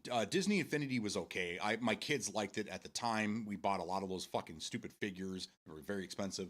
But Disney had one. Was it Disney Infinite or Disney Dimensions is what it was called. That was awesome. I love that game, and I still have it. I was actually thinking about bringing it in here. At one point, I was telling the wife that I was going to put another camera on the desk so you guys could see the portal, and I would play the game for you. And as I change characters and vehicles and shit, you could see me put them on the portal and watch it switch in game. That was a fantastic. I still play that from time to time. I'll boot it up and play it. That is currently on my console. The kids, they didn't really like that as much. That was for me. I loved it. I thought it was fantastic. But heard some people talking about Outer Worlds 2, Ninja Gaiden 4. Yes. So yes, Outer Worlds 2 is going to be great. The first one I loved. I went back and tried playing a few months ago, and it was a disaster. Probably because you know me. I like to do what I like to do, break everything. But I remember having a really good time with the first one, and playing the first of the 2 DLCs. So Outer Worlds 2 is going to be a good one, and we'll probably be streaming that. Going forward, I want to spend maybe 2 days a week doing this, doing a like a news game podcast involving you guys, and then the other 3 days playing some games. And we're just going to keep moving things, testing things, trying things out until we get where we need to be.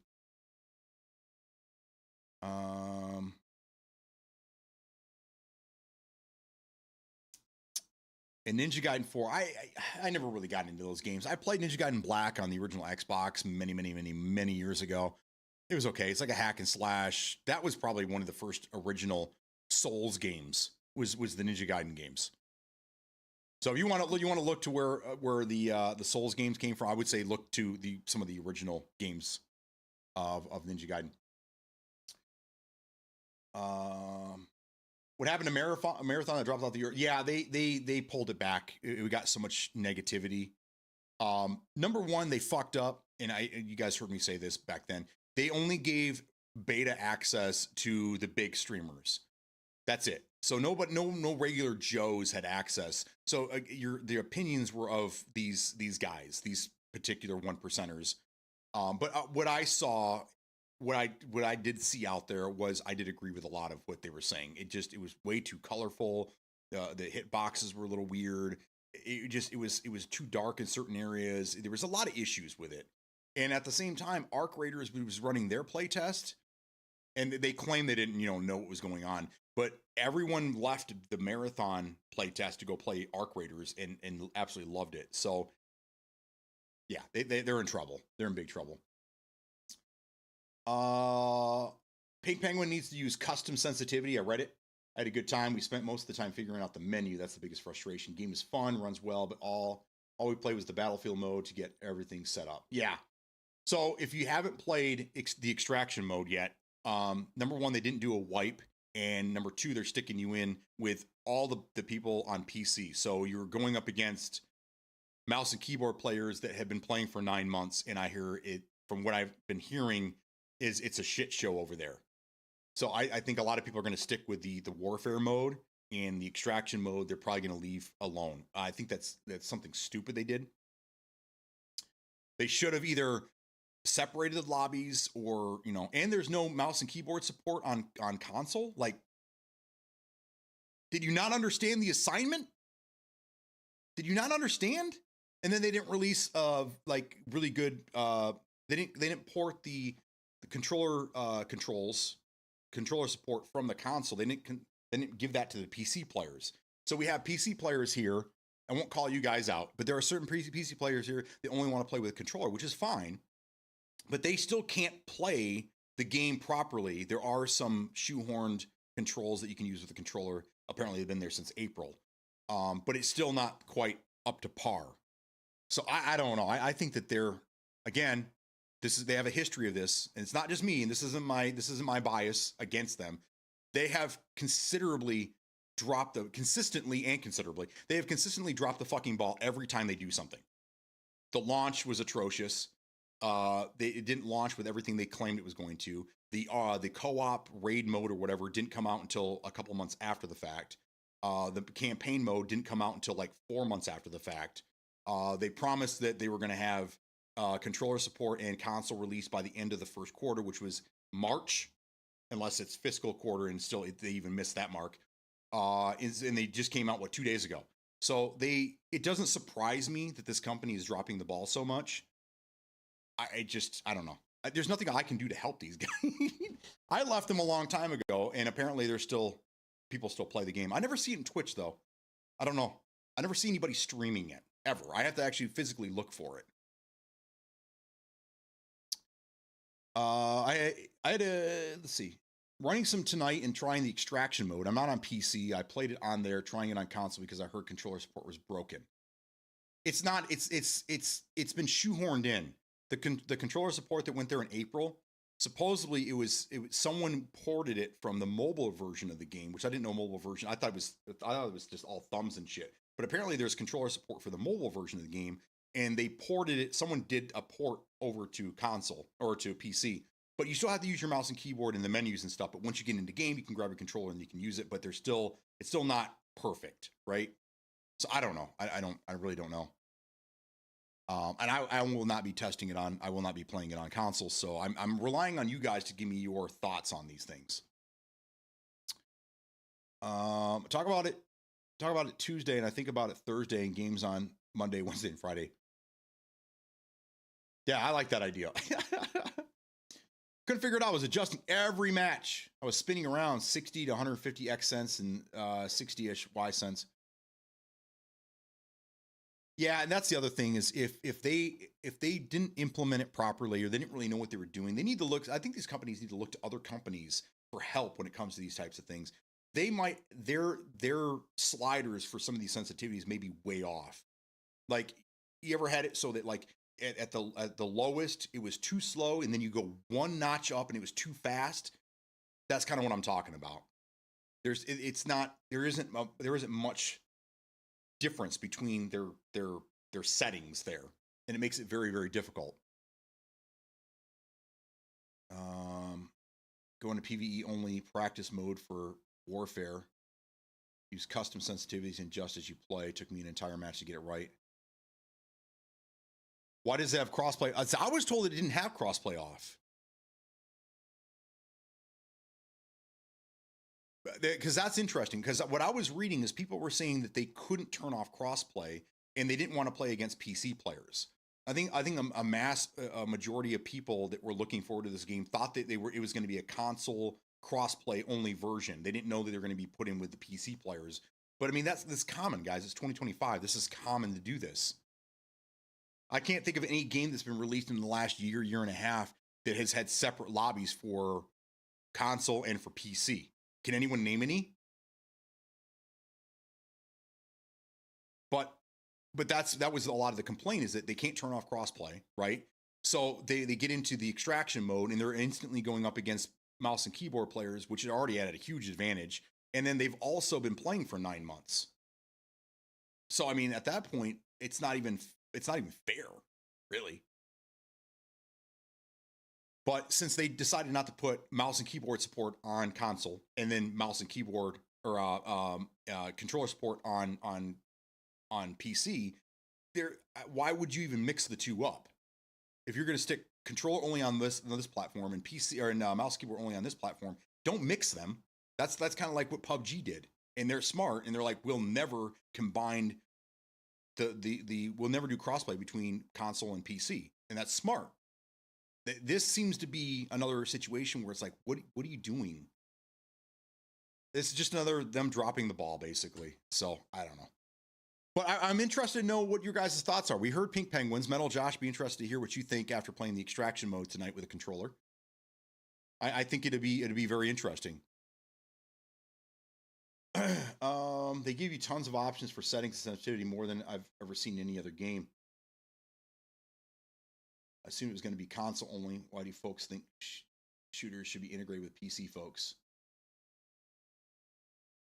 If they have mouse and keyboard and controller support on both platforms, and they separate the lobbies by input control, I have zero problem with that.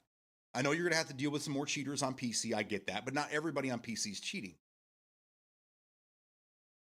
But if you're going to limit your PC players to mouse and keyboard, and then limit your console players to controller, which I still think in 2025 is stupid, then don't put the servers together. You're giving a huge advantage to PC players, and you're basically telling your console players you don't give a shit about them. You're already doing that by releasing it way later than you claimed you're going to do. Everyone already thinks that they're an afterthought, right? But then when you do this kind of move, it really makes them think, do they even give a shit? They even care? They don't. They don't. PC and mobile is where the money's at. They don't give a shit. They don't care, man. Shooters should be separated if they are competitive in nature. Yeah, I mean, you got to even the playing field, right? Now, Call of Duty and all these other, BRs and things, they've tried to do it by adding aim assist to the controller. Right? And there is aim assist in this game, so it does help a little bit, but I don't know how well it works. Pink Penguin was saying it's not very good, but that does help level the play, but still, your mouse and keyboard is always going to be more accurate than controller with aim assist. But I don't understand.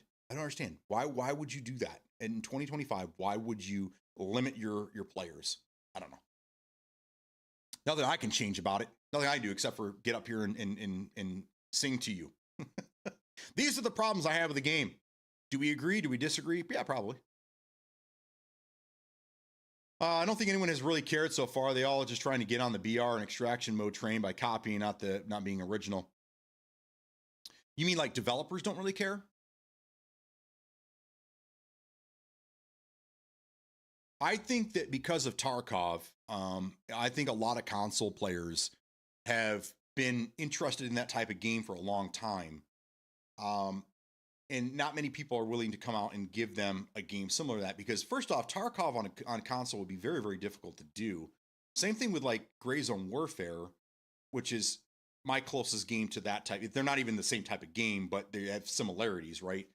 I don't see how that would work with a controller. That's why I think more games need to have mouse and keyboard support on console. That way you can port these games over, but a controller limits you. It does. It really limits you to how you can play a game. So we're seeing that with this game here. Like the menus and stuff are hard to navigate. And I mean, you can use a thumbstick as a mouse. I mean, we see that in a lot of games. But it's not when you're trying to do inventory, you're trying to do inventory management, trying to utilize a controller. I mean, in PUBG, we kind of were decent at it.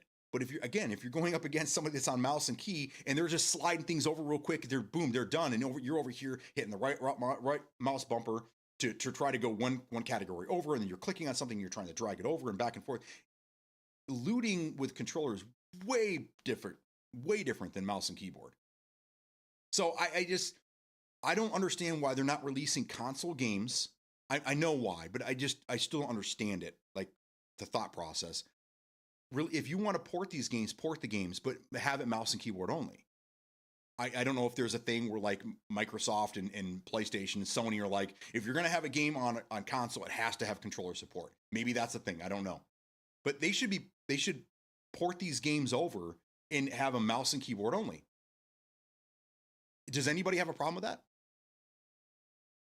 Would you rather have it on console with mouse and keyboard support, or not at all? I think that's kind of what we're getting at. And in Metal, we've talked about this several times. These new consoles coming out soon are supposedly going to be more like PCs, right? And then they've been talking about the Steam integration and all that, which we found out was, number one, it wasn't even console related. It was PC related, and it's nothing more than just a place to launch your games. The same thing that Steam has for your Xbox games. It's not a big deal, but people took that as, oh, I can play Steam games on my console now. Well, if there is even a hint of truth to that, then you got to have mouse and keyboard support on every fucking game that comes out in the next console. But time will tell. We'll see what happens. We'll see. What happened to you? What do you mean? Death Knight, good to see you. Good to see you. What happened to you? And why am I angry today? I'm just very passionate about gaming. Yes, the devs, they just want the cash. Yeah, I know. I agree. And I think they didn't even plan. I don't think they even planned on porting this to console. I don't even think it was a thing. I think there was just so much demand for it. They're like, okay, well, we'll go ahead and we'll port it over and we'll get a little extra money out of it. And then they realized that trying to port a PC game over to console and transfer mouse and keyboard to controller wasn't as easy as they thought it was going to be. That's part of the problem. When you overpromise and underdeliver, this is what happens. Right? Don't copy Tarkov. Use the concept to craft something your own that can work on console seamlessly. Well, I mean, the thing with Tarkov, one of the big things is the inventory system, and trying to get that to work properly on a console with a controller is damn near impossible. But I like the idea. And there have been extraction shooters on console. There are, but not like Tarkov. Is Arena Breakout Infinite, is that available on console? Or is that just mobile and PC only? I honestly don't know. I haven't really kept up with that game. Because that's probably your closest to to Tarkov. I mean, more closer, much closer than Delta Force is. But I don't know. I mean, at the end of the day, I keep telling people, if you want to play these PC games, buy a PC. Stop waiting for it to be ported over to console. Because number one, you don't know if it's going to happen. And number two, you're going to be years behind everybody else. And then do you really want to play a game at that point when everybody's leaving the game and it finally gets ported to your platform? Then you want to play it? Just buy a PC. Put a small laptop mouse on the controller is problem solved. Now you can navigate like a PC and play on controller. Steam did that. You ever seen the Steam controller? And actually doesn't PlayStation have something like that? The little pad at the top? Can't you like use your finger to use that as like a mouse? I don't know. Again, I have no idea. I don't play, I haven't used a controller in forever, but like something like that maybe would work. I don't know. Like the ones on Steam Deck. You got screens on controllers that can tell you the weather. You can't tell me they can't make that happen. ABI is on console, but pay to play built in. I got you. Okay, so but it's still available, right? It's still available. So console people have actually had a Tarkov offering. So Delta Force isn't the first one to do this.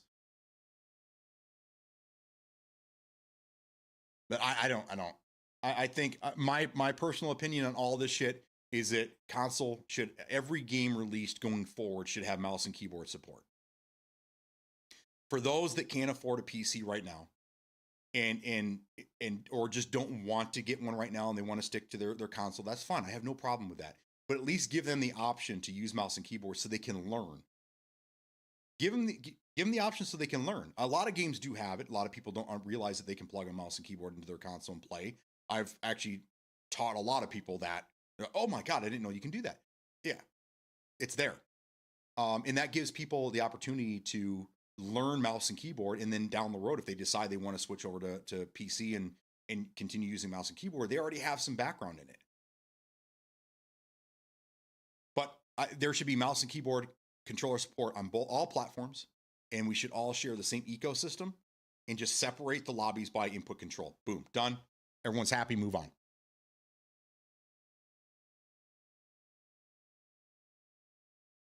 Also, I saw someone complaining about the health system in Delta and how you have to heal for an hour within a fight. If you use painkillers and stems, those keep you in a fight without healing mid-fight. Once you finish the fight, that's when the hardcore healing kicks in, negating the healing complaint. You just have to learn the game, which takes time, not 1 or 2 sessions. I was kind of with that, because, again, I came from DMZ and I was hoping that Delta Force was going to offer a DMZ type gameplay, which it is not. It's not any. No, it doesn't share any similarities really, except for it's an extraction shooter. The health system, it was easier to get in fights and stay in fights in DMZ because of the healing process. It was just one thing, or really 2 things. You had the heal system, and then you had the trauma kit or whatever. And it was just a matter of just holding it to your arm and then done. You get into these Tarkov games or like even Gray Zone, and it's a much slower paced game. And when you get hit, you better heal quick because you're going to die. And the healing process is long, very, very long. So I kind of get that. I understand that. I mean, especially if you're ambushed, if you're just minding your own business, there are guys in the bushes and they start shooting you first. What do? Do you turn around with a sliver of health and try to fight, or do you back off and try to heal? And then while you're healing, they push you because they've already done enough damage to you. But again, I put in like 20 hours over the course of several nights playing the extraction mode, and I never could get into it. And that finally, that last straw is when I'm shooting this guy in the head, hitting him headshots, and he hits me in the leg or whatever, and I die. I was like, that's it, I'm done. I just can't do this anymore. It's not for me. But I mean, then people don't really want the full Tarkov experience, right, Metal? People say they want Tarkov, but then when they play a game like Tarkov and they call out all the things that made Tarkov, you didn't really want to play it in the first place, did you? I don't know. Either way, I think since I've heard so many complaints about the healing, that's one area console can improve on by making their own version of Tarkov. We don't need a Tarkov console clone. We need a good, well-balanced extraction shooter for console. I agree. They should have copied more of a DMZ than a Tarkov. Let Tarkov be Tarkov. Let them do their own thing. We don't need Tarkov clones. They're their own thing. They're the granddaddy of extraction shooters, if you want. They've been doing it since day one. Let them have their own thing. But if Tarkov is going to go 1.0 here soon, I don't know if you guys saw that. They're finally, after 10 years, they're gonna come out of early access. And they're going to be at 1.0 full launch. Maybe now they'll focus on a console port, and then people can have their Tarkov they've been talking about for 10 years. That don't want to buy PCs to play it. I don't want Tarkov. I want a DMZ replacement. That's where I'm at. And this game is too Tarkov-y. I don't really care for Tarkov. That's why I wasn't. Yeah. DMZ is just, I mean, and Outlaw tried, but again, they fucked up because the low poly stuff wasn't for everybody. And then not having in-game comms really fucked a lot of things up too. And it was just kind of, the world was just kind of bare. There wasn't a lot going on. But I still had fun with it for a week, week or two. It was fun to go back into that again. But we'll see. Has anybody, that brings up another question of mine. Has anybody heard anything about DMZ? I ask this because every time some streamer or some data miner or some leaker comes up with something about a new DMZ coming out, they send it to me. So I see it a lot, but I haven't seen anything. It's been quiet the last couple months. I haven't seen shit. Because every time somebody says something, the time comes and goes and nothing happens. So there's a lot of people were hoping that this year Black Ops 7 was going to bring back the return of DMZ. Has anybody heard anything about this? Because I haven't heard shit. I haven't heard anything. So it sounds like another year is going to go by and we're still not going to get a DMZ. So I know there's going to be a lot of hope for next year. Yeah, and it's fine. I'm actually starting to get back into BRs now. I'm starting to that's the other thing is PUBG, guys. PUBG on November 13th. I will be back to play some PUBG on console again, and I'm excited. I'm excited to finally get a proper update for the new consoles. We're going to be able to get we're gonna get rid of the old consoles that we're pretty sure PlayStation 4 was the one that was causing problems. Not as big as a lot of people were saying, but there were people out there utilizing some modded consoles, it sounds like, and they were fucking with shit. So I'll be back for that, but I mean, I'm excited for that. I'm excited to get back into BRs. I think Battlefield's sick when their BR comes out. It's supposedly going to be free to play. I'll be jumping into that. We're going to be playing that and checking that out. But battle royales have always had my attention. They've always got my attention. There's nothing better than playing for 30 minutes, starting off with 100 people, and then getting down to, the top 10, the top 5, and then boom, you win the game. I mean, there's nothing better than getting that chicken dinner. It's amazing. It's absolutely amazing. So I'm kind of starting to get out of the extraction shooters. Exoborn might be my last one that I actually purchase and play. But again, there's a lot of games coming out between now and then that I may not even get it. We'll see what happens.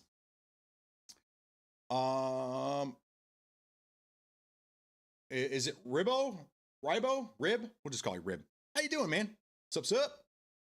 Yeah, change the health and bullet types. I wouldn't mind. DMZ format won't bring the hardcore folks. We need one that attracts both types of players. I'm with you on that, but my thought is if you're a hardcore player, go to PC. Go to PC and play hardcore.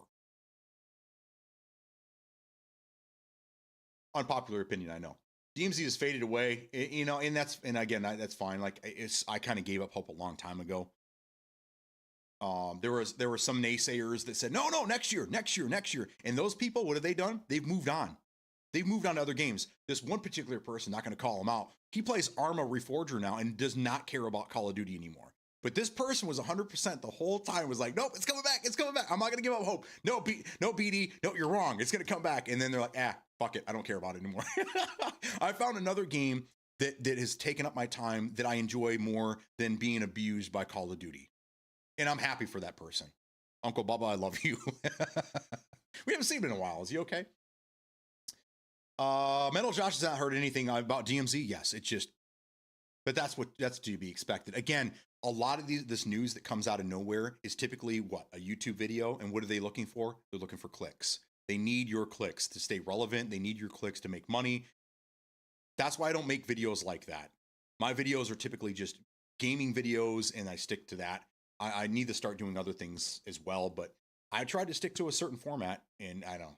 But you won't see me creating clickbait because there's enough of that out there. I don't need to be part of that problem. Definitely wanting to try the Battlefield 6 Battle Royale. Absolutely. I'm excited for it. I can't wait. And I think that they're saying that that's going to be probably in January. So we have some time. We have a lot of time before that pops up. Have not liked the beta so far. More of the same for me, being as I did so much time on 3 and 4.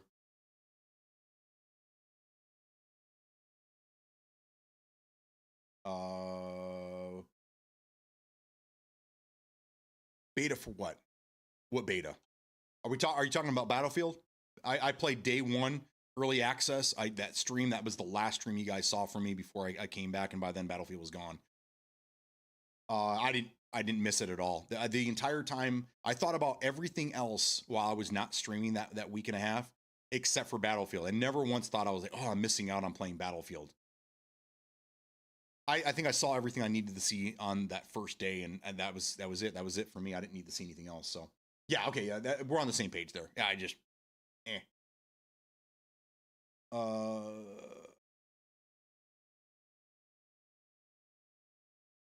yeah, I didn't see a whole lot of Battlefield 3. Battlefield 3 was my favorite out of all of them, and I didn't see a whole lot of that. A Bad Company 2 was my second, and then I don't even know what probably the original, but I didn't see really any of that. There was a lot of destruction and stuff, but it didn't give me that feel that I had when I first fired up Battlefield 3 and played that. It didn't have the same vibe to it.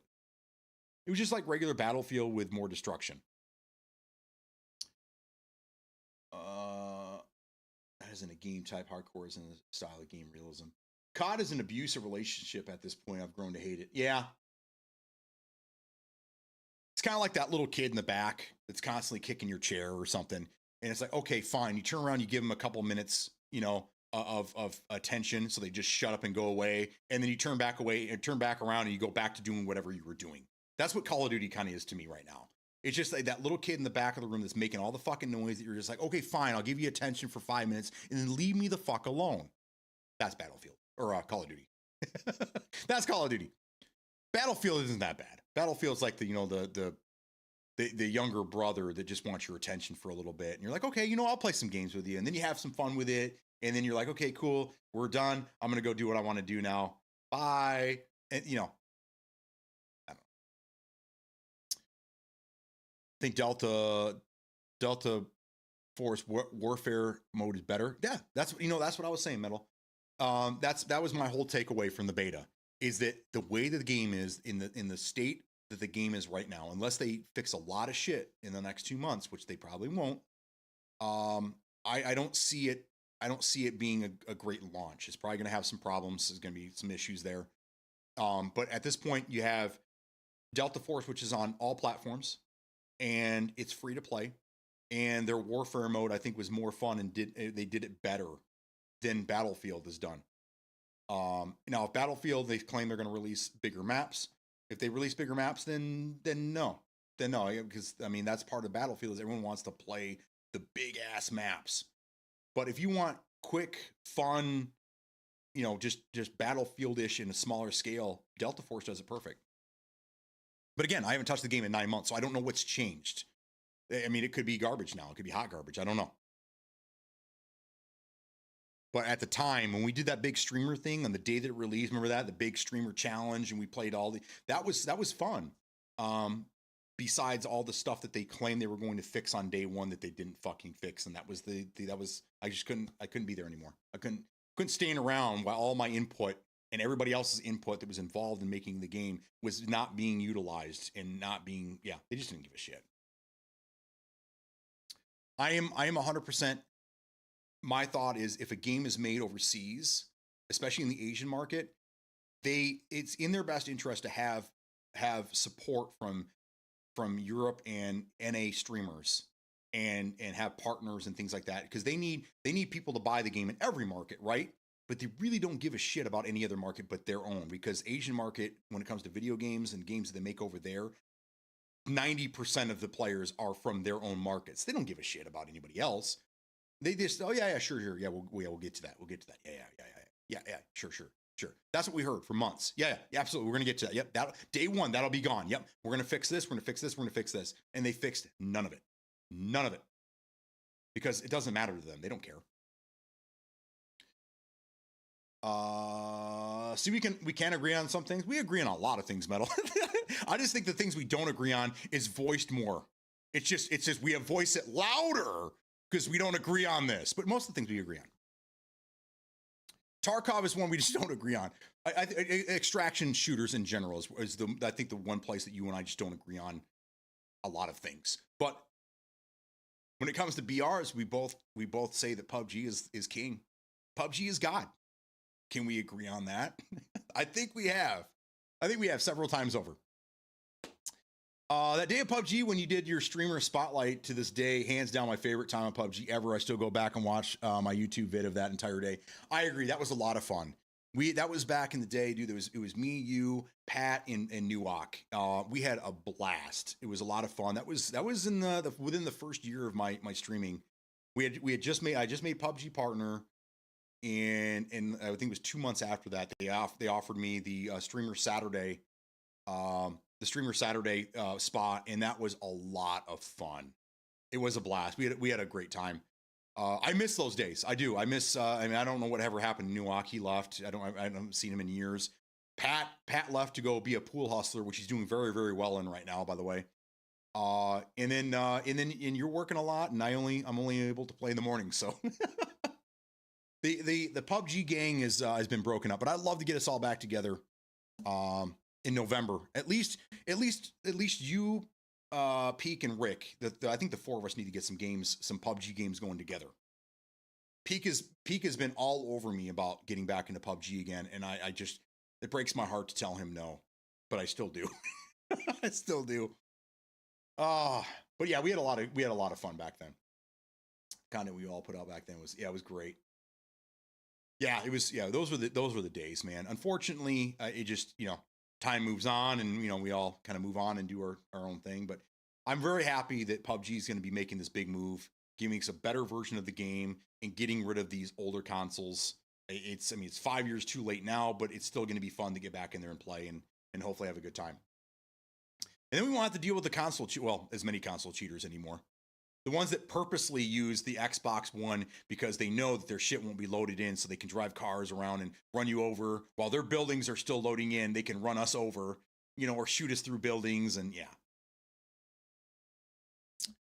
fuck that. I still play, so I'm down anytime. Nowhere near as good, but it's still fun. Same. I think I streamed it. What was it, 6 months ago or something like that? And it was not good. It was not good. Luckily, I had Rick and Peak to carry me, but it was not a good time. But anyhow, what else we got here, guys? We were gonna watch. Oh yeah, that's what I was gonna do. Let's try to find this here real quick.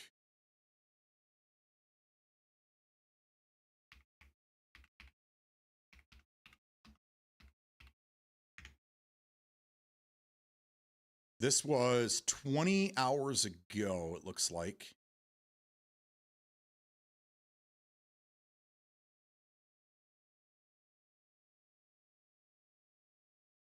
Okay, just want to make sure everything's working right. All right, you guys ready? Let's do this.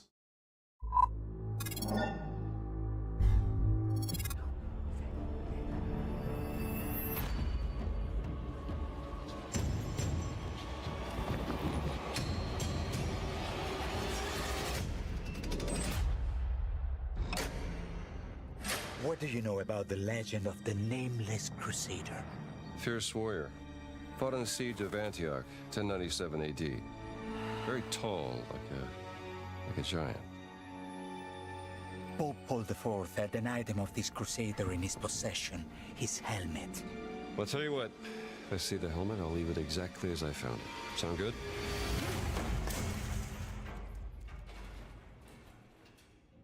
Oops.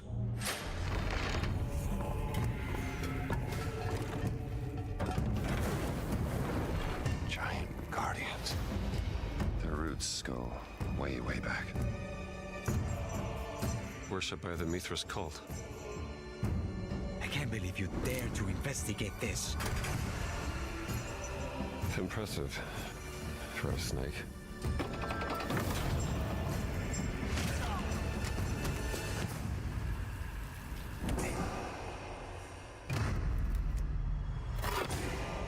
It says Semper Vivus. Always living. Not dead. He's not in a tomb.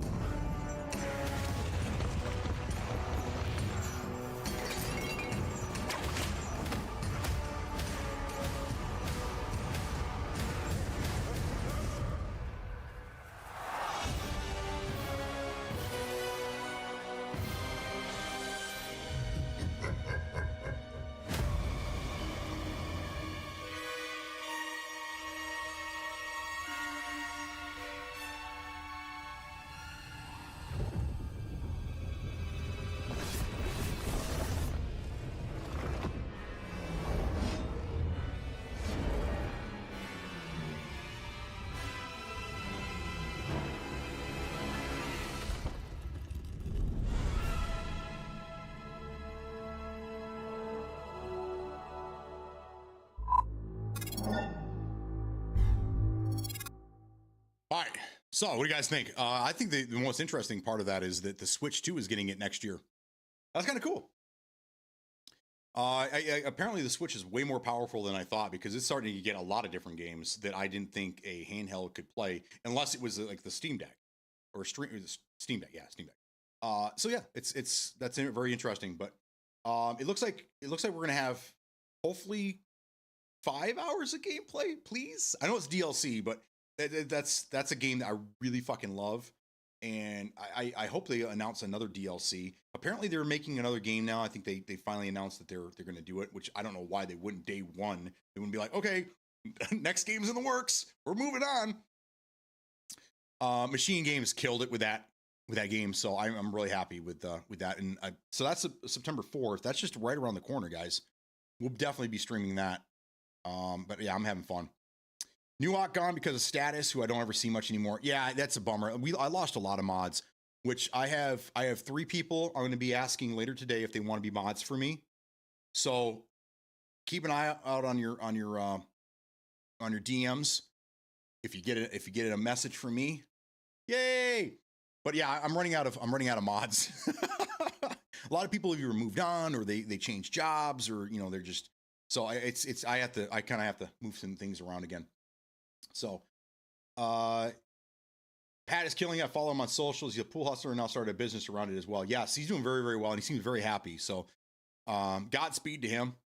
I know he's got a lot on his plate. He still has very little children. He has tiny children that he's trying to raise and trying to do the pool thing. I saw that he flew to another state to do some pool stuff as well. So he's out there getting it done. So I'm very happy for him. Very good friend of mine. Well, I haven't really had any conversation with in a long time, but we've both been so busy with life that he just gets away from you. I may not always speak, but I'm still here often enough. Oh, I see you, brother. I see you in here. I see you. And we haven't really been screwed with. We back in the DMZ days when we were hosting 150 plus people in a day. We had a lot of issues. There's still to the day where I was in the middle of a game and somebody was blowing up chat and you guys were handling this, and then somebody went into Discord and was dropping all this stupid shit, and you guys were like, "Get a Discord right now!" Oh no, that's why I had to have mods in Discord as well. It's been pretty quiet since then. We still get the a usual idiot here or two, but I think it all went away after we got rid of Jackbox. Jackbox was still a problem for those types of people, but when we quit doing that back in, I think it was November, that all went away. It all went away. But the wife has been really hounding me the last few months to do another Jackbox night. So for the 10 of you that are here right now watching, how many of you would be interested in doing a Jackbox night on like a Saturday or Sunday night? Saturday seems to work best because I can do it later. I don't have to worry about getting up so early, and then I can have a few more drinks that night.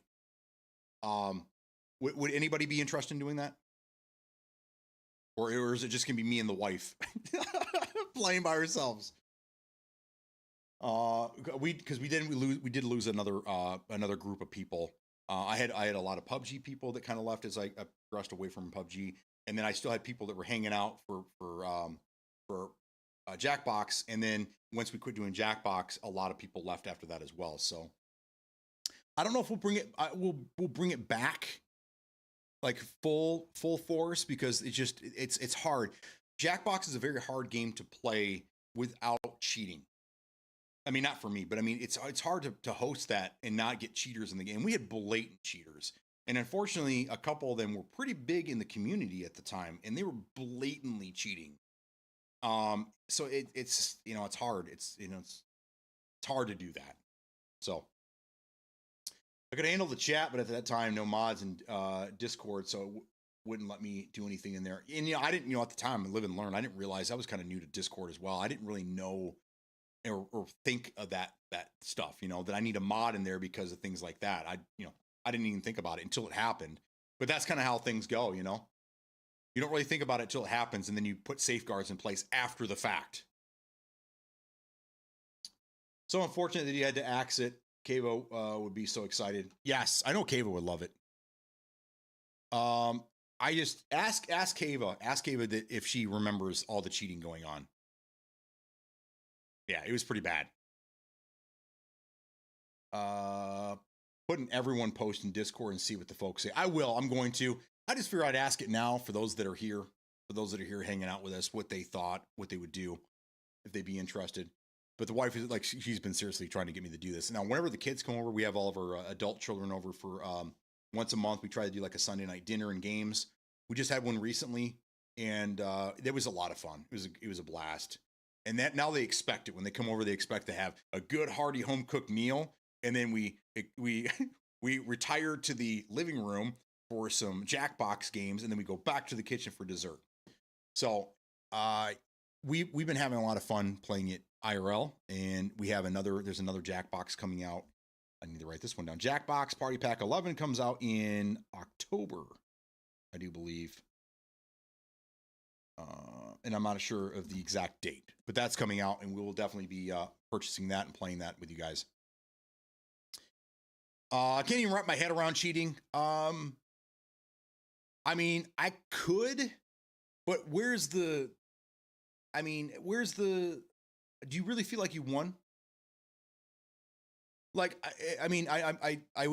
people will hit me with the same argument that you've cheated at least once in video games. Like, I'm not really. I mean, what are you talking about? And it always goes back to the Game Shark and the Game Genie and shit like that. But you're only cheating yourself when you put in codes. But you know what we really used Game Genie for back in the day? Is so because we couldn't save our games, we would use Game Genie so we could start on a level that we left off the day before. That's what a lot of us used it for, or to kind of screw with the game code and do crazy, stupid things with it and stuff like that.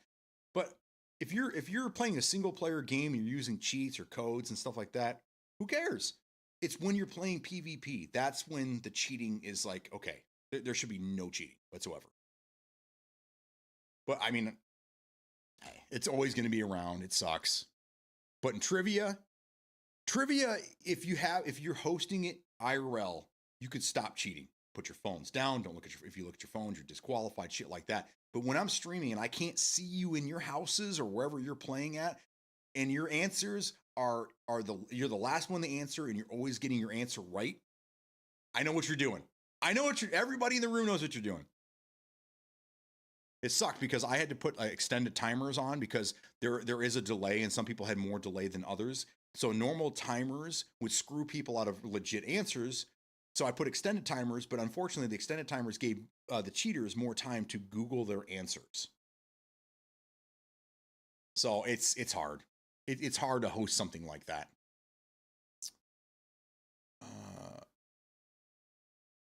Don't be mad you can't keep up with my Cronus. Kissing. I'd rather be be bad. I assume you said kidding. Yes. He's kissing all of us over here. Yeah, Cave and I was talking about getting it so we could play with friends. Yeah, it's a good time, dude. Doom God mode was fun just for fucking around, but that was after beating it. Yes, exactly. And trying to find all the hidden stuff and things like that. Glitching through walls so you can complete the level faster, shit like that. But again, you weren't cheating against, you're only cheating yourself. So if you didn't care. For some reason, one way or another, people always find a way to cheat. They always do, and they always will. So you're always going to have to deal with cheaters, always. And I would just look at it like this. Okay, I'm not a professional. I'm not. I don't have that kind of time, or honestly, those reflexes in the age I'm in. That 20 years ago, I did. And 20 years ago, I did play at that level, but I don't anymore. So I just play for fun, you know. And it sucks going up against cheaters, but at the end of the day, it's still a video game. I get nothing but a pat on the back for a win, you know. And usually that's me patting myself on the back. So it's just, you know, I just accept that there's going to be cheaters in games. It is what it is. I just, yeah. So that's kind of where we came off today. Delta Force console sounds like, for some people are enjoying it, some people are not. It sounds like there's a lot of, it sounds like there's a controller learning curve is what it is. So Penguin, give it another shot. Metal, if you can get with Penguin, or maybe even put maybe your settings or something up in Discord. I left Delta Force up there because I know that there was other people interested in the game. I don't really care for it, but other people were. So I'm trying to leave those games up, but I don't want it to get too congested where we have a million games in there and it's hard to navigate. But I'll leave that up because I know some of you people like that. Maybe you guys can help each other with some controller settings and maybe find a nice sweet spot. But keep the feedback coming because I'm really interested in that. And it'll be really interesting once Battlefield comes out to see how the lobbies are doing between the two of them. Clue is another very good, Clue is another very get together game. Me and the Miss play that sometimes. All it is a shared screen and a room code for phones. Clue? Oh, I thought you were talking about the board game. I was like, my wife always wants to play Clue. That's her game. That's that is her game. She loves Clue. Valorant doesn't accept it. They have cheaters, but very rare. They spend the money and keep up on it.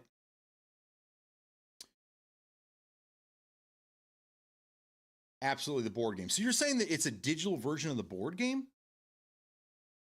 I need to look into that if that's true. My wife would love that. There's a digital version. Okay, my wife would absolutely love that, and she's not here right now, so I need to look that up.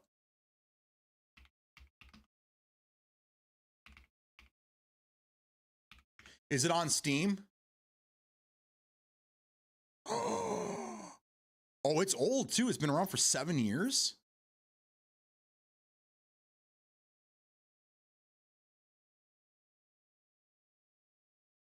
Oh, it's on Steam.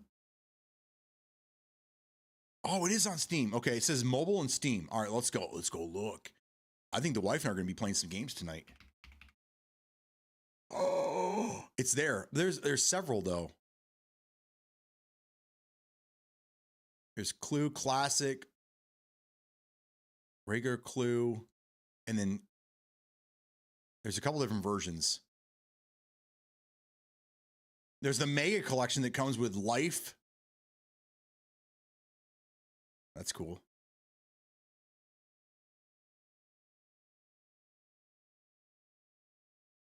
So what do you play this on your phone or something? Because that's awesome. I might just buy this today. That's great.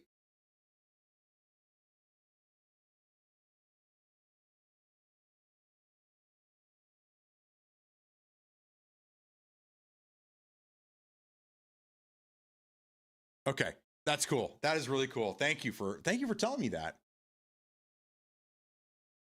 There's two different versions. Yeah, this is one's like Clue and then Cluedo. I assume that's the Spanish version. Classic, and then there is the Complete Detectives bundle, which gives you everything for $43. So the standard game is $17. Man, that's a lot of money. That's $43 to get the extra. But then there's a double pack. There's another one that came out in 2016 called, it's a Suspect pack, whatever that is. That's $25. I'll have to look in this a little further. That's cool. I think the wife would love that. That's great. Okay. Yeah, run the game on my screen, but roll and guess a notepad on phone. That's perfect, dude. Yes. Okay. We might need can anybody play this? Like, can we stream this?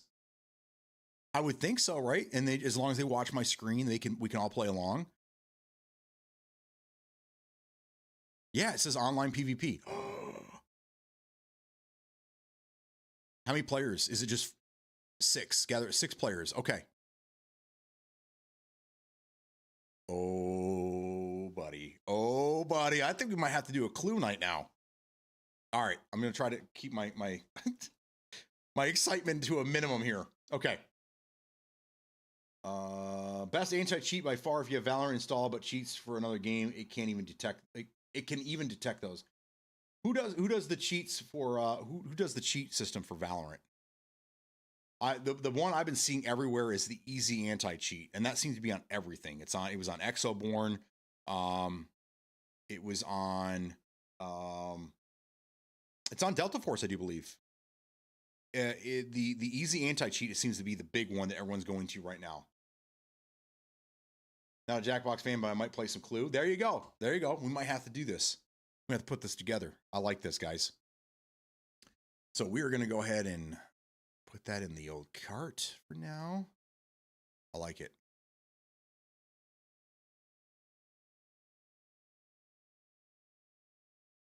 Yeah, okay. I'm going to look it up right now. Let's see.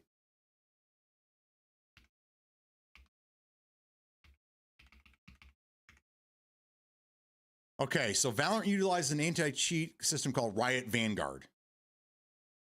Riot Vanguard, which operates at the kernel level to detect and prevent cheating in the game. Vanguard runs in the moment. So, okay, so if this is at kernel level, did they have to have the? Is this a game that requires the secure boot? Because I don't remember. I played Valorant once or twice. It was too over the top Counter-Strike for me. I didn't really care for it, but if it's at kernel level, does it? I guess it doesn't need to have the secure boot on. Huh.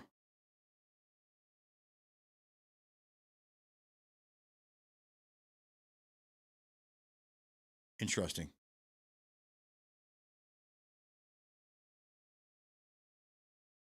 There are a lot of debate saying that it's too invasive. I don't know enough about it. That's it, right? I installed and accepted agreement. Game worked. Didn't need to do anything to my PC. Okay. Yeah. So that's the other thing is that we talked about this a little bit this morning. Is that secure boot? Okay. And Smokey and I were playing Gray Zone last night, and he was having some issues with Gray Zone.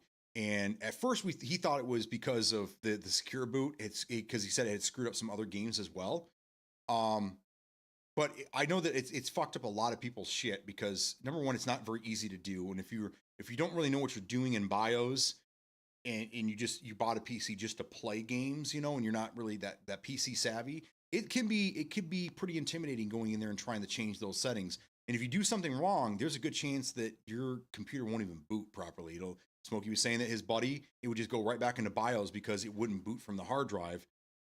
There's a lot of reasons for that. I'm not going to get into it because I know I'll be speaking Spanish at that point. But the games are going to this. Battlefield has it. It sounds like Call of Duty Black Ops 7 is going to have this system as well. I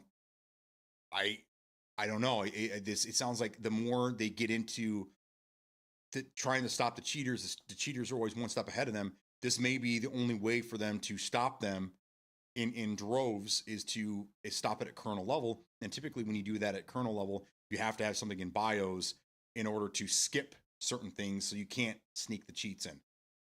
So I don't know. We'll see what happens. Of course they say that's the cheaters saying it's too invasive. Yeah, I agree with that as well. But I do remember, and there's a video on here from some guy I've never seen before, but it just pops up when you look this up. I do remember at the time there was a lot of controversy because they were saying that it allowed backdoors for the developer, and it was a privacy issue as well. I don't know. I don't remember the specifics behind it, but I do remember there was a lot of people talking about that at the time. But just like anything, when something new comes around, there's always naysayers, and then there's people that are like on the fence, and then there's people that are 100% in. They don't care. They just want to play the game. It's like anything out there. Who sold out on CD keys? Oh, thanks for looking though. I appreciate you, man. It was definitely that NVIDIA update for Gray Zone. I hope so too. But we also, Smokey, we had that shitty server we were on, because as soon as we got out of the server, majority of the issues, well, for me anyhow, went away. Smokey was still dealing with some frame issues, but yeah, there is an NVIDIA update that came out yesterday, I do believe, and it specifically says it has something for Gray Zone. Let me look it up here. I'll tell you exactly what it is. This update came out on the 19th, which was yesterday, and Gray Zone Warfare game stability issues. I was playing last night, I was playing with this update, and we still had problems, but once we left that server, we didn't have problems anymore. Well, I didn't have any problems anymore. So hopefully, Smokey, that fixes it for you. They need to talk to Riot and Valorant folks. They're doing it. Yeah, I mean, if Riot, it sounds like Riot Vanguard, whatever company this is, they seem to be getting it right. Unless whatever Valorant the dev is, whoever the dev is, if it's their own personal on program, then awesome, good for them. Typically, devs only make games, and then other things like anti-cheat is supplied by a third-party company. But if they are making their own game and making their own anti-cheat, that's incredible. Does anybody remember Punk Buster? Who here remembers Punk Buster? I still see it from time to time. It comes bundled in games, especially older games. If you download an older game and want to play it, sometimes it'll be like Punk Buster is being installed. I'm like, no, I don't want that on there. No. But that's cool. It's a walk down memory lane. Don't play your games on the same PC you download, watch porn on. Problem solved. I don't have anything on here I don't want folks to see. I have two computers. I have this one is strictly for games. That's it. That's all I ever use it for. And then I have my stream PC, which actually does a lot more than streaming. I do all my photo editing, my video editing. I use it for AI stuff as well. I use it for everything. Everything happens. Discord, OBS, everything happens on my stream PC, and then my game PC is just used for games. That's it. But it's nice because if something screws up, if I screw up something in the game PC, I just do a reboot. I just reinstall Windows. I add the games. I'm good to go. Now, if anything were to happen to my stream PC, I'm in trouble. I'm in trouble because there's a lot of stuff on here that I don't want to have to go through the process, spending 2 or 3 days trying to put everything back on. So whatever. I looked up the two clues. The one I played is the 2023 one. You download a companion application on the phone. 2018 one says you use a phone too, but I obviously have never tested. Okay. Obviously, I'd probably want the newest one because it, being newer, it's probably has better gameplay, better updates, better graphics, everything like that. So, Punk Buster Law. I started seeing that again, downloading old games and playing PC. Yes, that's what I'm talking about, dude. Especially when you get into like the older Battlefields. I'm pretty sure the older Battlefields utilized that system, especially in the mid 2000s. So that's when it was like very, very popular. Mid to late 2000s, Punk Buster was on every fucking game. That was the anti-cheat to be using. If the only one to be using. I want to get a real PC, but it's a very intimidating process for me. What's intimidating? What can I do to help you? What can me and the other PC homies within the community here, what can we do to help you alleviate some of that intimidating stress? What can we do? If you're intimidated into building one, then a pre-built is a good way to go. You're going to get less for your money, but you won't have the process of putting it all together and possibly breaking it, which is hard to do nowadays. Things aren't as fragile. Computer components aren't really as fragile as they used to be. They're made better. They're made sturdier, made a little tougher. You can still break them. Don't get me wrong, but there's plenty of people out there that they don't have a soft hand, don't have a soft touch, and they're still able to put them together. So if it's building the computer, we can help you with that. If it's what to buy, we can help you with that. It's pretty simple stuff, and I'd be more than willing to help you. I want to see my homies come up in the world. I really do. As a matter of fact, I don't know if he's still here. Ink and Skin, I'm very jelly. Ink and Skin recently got himself an RTX 5080, and I'm fucking jealous. I'm half tempted to offer him money for his 4070 Ti Super Extreme Maximum or whatever it is that he has, but if I'm going to make a jump, I want to make a jump like he did. So I'm on a vanilla 4070, and I still love the car, but it's starting to show its age. So now I'm looking at the 50 series, but it's probably going to be, it's probably a little while off. It's a little while off. But right now, I mean, I'm still on the AM4 platform. So if I'm really going to do it right, I need to jump up to the AM5 platform. But the computer runs great the way it is right now. And I think I still have another year I can squeeze out of this PC. Probably squeeze another year out of it. But once we get some of this other stuff paid off, then I think I'll just put it right back on the credit card. Right back on the old card. I mean, you have to have a balance on your card. We've talked credit before, but you always want to leave a 30% balance on your card if you're still looking to build credit, whatever. I used to do this stuff, but anyhow, if I can do it, you can do it. There you go. That's the best promotion you're ever going to get. If Smokey can do it, you can do it. We tried getting Subnuke to build his, and he wouldn't do it. He was kind of the same way. He's like, no, I don't even want to try it. I'm nervous. I have heavy hands. I'm going to break the damn thing. I'm going to try to push something into place, and it's going to snap, and the whole thing's going to buckle under my pressure. And I get it. He ended up buying a pre-built, and he was fairly happy with it. So,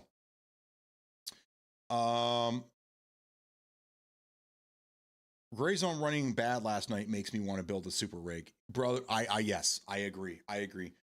Because I was about to send you and this is no way, I'm not trying to shame anybody here by any means. You pulled your screen out, I pulled my screen, I was going to start giving you my settings, but then I forgot that you were on the 3060 and you're on 1080p. So I didn't want to give you, I was like, you don't want my settings on here because that would make it even worse. So you should be good where you're at, I think, with that update and then redoing the shaders and all that. I think you should be fine. So we'll figure it out later, but Big Al Max says the RTX 5080 is almost $1,000. Yeah. Look up the 5090. Look up the 5090 if you can even find one right now. I know the MSRP I think was $1,600, but I think most of them you're going to get it right around $2,000. My next computer build I would like to spend. I spent about $1,500 on this one, and I think that's pretty good to get into 1440p gaming. I think that's pretty fair. The next computer I like to be right around 2,500. I want to put more money into it. I really want to get my money's worth and really build something that's I'm going to use for as long as most people use their consoles. Getting 5, 6, 7 years out of a PC, I think I can do that. Console players, they'll keep their consoles for 10 years, but PC people, we typically upgrade our stuff every 2 to 3 years. So. It's multiple compounding factors, components, operating system, complete lack of understanding of how driver updates, the list goes on. I got you. Okay. If you have a computer now, you can learn a lot just from the current computer that you have. There's a list of software I put on every one of my computer builds, whether I'm building it for myself, for family, or for, I still have people that come to me from time to time and ask me to build them computers, and I do that. There's certain programs I put on there for them. Pre-built, you have to deal with bloatware, which is a software that comes preloaded on the computer, from like Norton. I haven't recommended Norton in 20 years. I wouldn't use McAfee, shit like that. I wouldn't do any of that, but, buying a pre-built, you're going to have to deal with that. You're going to have to deal with, bloatware that you're going to have to either get rid of or just deal with. And I recommend getting rid of it. But you can build yourself a computer. You can buy Windows 11 keys for under $10. If you're still one of those guys that is refusing to upgrade to Windows 11, you want Windows 10, you can get those for under $5. It can be done. You can do it on the cheap. And I'm here to guide you. And there's a lot of other people here. Metal Josh is one that's made the PC journey in the last few years, and he's learned a lot. Smokey, he was tired of console, built himself a computer, and he's been running PC for 2 years now, I want to say. There's a lot of people in here that have made the transition. So if you're one of those people and you're nervous, ask any of us. Call us out, DM one of us. We'll be more than happy to help you through the process. It is daunting, and if you've never really dealt with PCs before, it can be a little intimidating for sure. But there is light at the end of the tunnel, and once you figure it out, you're gonna be like, dude, why did I do this earlier? Why didn't I do this 10 years ago? It is a little bit more money, but you get a lot more bang for your buck. Big Al Mac, if you're looking for Christmas gifts, early Christmas gifts. I'm kidding. But yes, the video cards, when it's I know it's hard for console players when they see that the video cards are more expensive than their entire console. They're like, dude, you guys are the idiots, you know? But once you see, if you do a side-by-side comparison and not look at YouTube, because YouTube videos are compressed to the point where it sometimes is hard to see the difference. If you put a console game next to a PC game and you put them side by side, you will absolutely see a huge difference. Huge difference. Just going from playing Call of Duty at 60 frames to 150 to 200 frames, that's a huge difference, and you will see that. Most people will see a difference between 60 and 120. Not many people will see a difference between 120 and higher. But you will see a huge difference. And even though your console says it does have 120 FPS mode, it doesn't mean the game is actually giving you 120 frames. So there's a lot of good stuff out there, and there's a lot of us that are willing to help you. Updates are pretty straightforward. There's basically an app for everything most of the time. It will tell you when something needs an update, not at all time. Exactly. And for any of the video card makers out there, you have NVIDIA, AMD, and now you have Intel. Intel's been in the game for a few years now. They actually make good cards. They're not very popular, and they're getting some proper footing. I think their cards were better used for streaming. I used one for AV1 encoding. It was cheap as shit. It was like $100. I can play games with it, but it's not recommended to do so. Anyhow, each one of these companies has their own software that you have installed on the computer, and they get regular updates. And it's just a matter of just paying attention, and when there's updates, just do the updates. But it's not as involved as it used to be. Everything's pretty much automatic nowadays. And I think you can even set the NVIDIA app. I think there's a setting in here, so it automatically downloads and installs it during certain hours. So if you're like me and you leave your PC on 24/7, it'll do these updates in the middle of the night when you're sleeping. It's nice. When I get settled into my new house, I'll reach out to general chat. There's a spot in Discord for it. Gaming rigs or something like that, or troubleshooting. Just go in there and we'll help you. We've helped other people in there as well. When Subnuke first started streaming, he had a hell of a time. Mainly because he was on a PlayStation, and those things do not like to be streamed. They don't like to be hooked up to a streaming PC. If he was on Xbox, it would have been a lot easier. It would have been a lot easier for him. But there's a learning curve with computers and stuff like that, and we're here to help you because we've gone through it. Trust me. In the 4 years I've been doing the streaming thing, 4.5 years now, I have learned a lot, and I have broken things. I've realized I bought things I probably shouldn't have, and I was using cheaper version of things I probably shouldn't have, starting with a camera. Cameras make all the difference in a stream. So, do you recommend turning off PC at night or just let it sleep? I'm probably a weird person, but I don't turn my computers off. They stay on. I reboot them from time to time. If I leave, like when we go on vacation, shit like that, I turn them off. But I leave them on. I don't know. That's kind of how I've always been. I would let it sleep. I don't think it really makes a difference. They always say like a fresh boot makes all the difference, but one computer I have, it's Linux based, so this is a completely different world. In my garage, that computer, I just put it to sleep. It never shuts off. Every once in a while, it'll do an update that requires a reboot, but for the most part, I go out there, I hit the snooze button, it turns on, I hit it, it goes off. But again, it's Linux. It's not as problematic as Windows. And eventually, when Linux becomes hopefully a little more popular, I would like to switch over completely, get away from Windows altogether, and just stick to Linux. And I think that would be amazing. Off to work, BD. Reach out for PUBG. I'll need a reminder. Have a good day, everyone. Same to you, Metal Josh. Thank you for being here. Have a great day. If mine is going to sit for more than 8 hours, I shut it down. Exactly. Yeah, a lot of people shut theirs off. I think most people put theirs to sleep. I leave mine on. Mine are on 24/7. They never shut off. Yeah. And when I do, I either put them to sleep. Like sometimes I put them to sleep at night, but then that causes problems. Especially, it seems like if I try to put it to sleep, I have problems with microphone not connecting properly when it turns back on. what was the other thing? My mic is a big problem. Oh, my Stream Deck. My Stream Deck does not play well if the computer has been sleeping and then I turn it back on. So I'm better off just shutting it off altogether. Now I'm getting some. I bought a cheap case for my Stream PC a couple years ago, last year I think, just because it was taking up too much room on my desk. I want to switch this out, but it has some pre-built. It was a one and all. It was like $70. The fans suck, and they're starting to make some noise. So I'm about to get rid of this and find something else. But yeah, my small form factor computer, which is my gaming PC. You can't even hear that thing when I play Gray Zone, and I'm water cooled. When I play Gray Zone, that fucker does spin up pretty hard because it runs your CPU at like 100%. So even with water cooling, it does get loud because it's running my 5800 X3D so hot.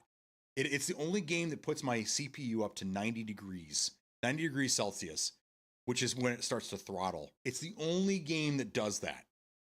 That's it. But if I'm playing anything else, I can barely even hear the computer. The Stream PC, on the other hand, I can hear those fans. It gets a little loud. Mine is compact and can get hot, so that's why for me it's the size of an Xbox Series X. Yep.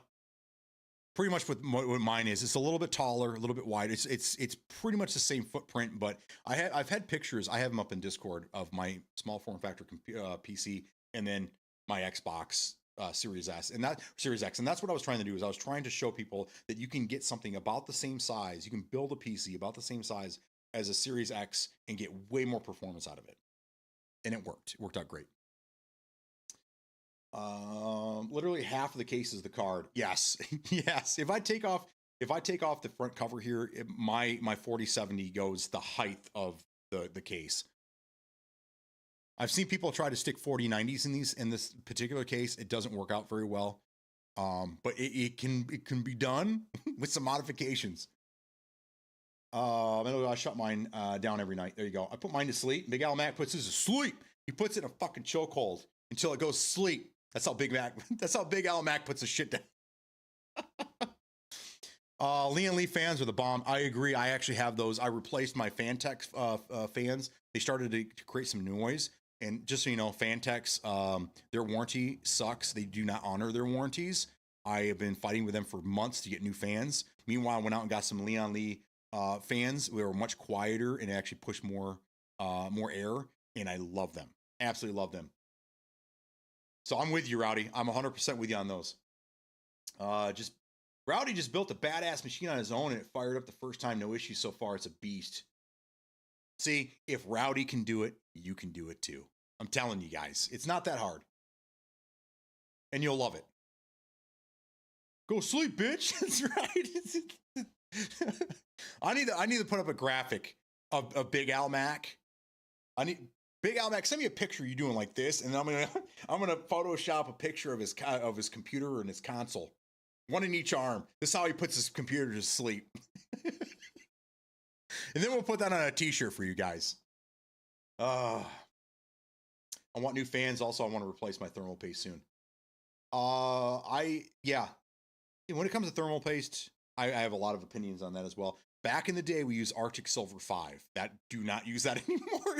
If you find it, it's probably crusty because it's very, very old. But that was the shit they used back in the day. You have to be very, very careful though, because if you got it anywhere except for the chip, it was conductive and it would cause problems. What do I use now? I use Thermal Grizzly. I use Thermal Grizzly stuff. I've not gotten into that liquid metal stuff because I've seen and I've heard issues with that. It's supposed to do a little bit better, but I'd rather, for peace of mind, I'll give up the extra 3 or 4 degrees and stick with my Thermal Grizzly shit. So, if you're looking for some stuff there, I'd be more than happy to help you with that as well. I have 10 Leon Lee fans in mine and the AIO. So you must have a big case then, like what Laz has. Laz has got a really big. It's like I think they call it a dual chamber case. I wouldn't be able to fit that here. And they released a pink one recently that I showed the wife, and she's like, "Ooh." Now her desk, she can handle that, but my desk it's all computer screens. My entire desk. 6-foot desk, and it's just computer screens across the whole thing, and then I'm able to put some things behind it. That's it. Yeah, see, 10 fucking fans. This new 5080 is surprisingly quiet. Did you get the Noctua version? I see they released it. It's either a 5070 or 5080, the Noctua version, which then everyone says Noctua fans are the best. I don't know. I've never had one, but I've had some of their competitors, and I don't know. I'd have to try it to know for sure, but Thermal Grizzly High Performance is the best. Exactly. That's what I use. I have some other stuff that I use for other things around the house, but when it comes to like my PCs and stuff, because I re-thermal older video cards, and when I do other people's computers and stuff like that, I use some other stuff besides Thermal Grizzly. That stuff's pretty expensive, and I'd rather use it on my own personal stuff. Bye, Metal. Peace out. Corsair 3500X case. I'll have to look that up.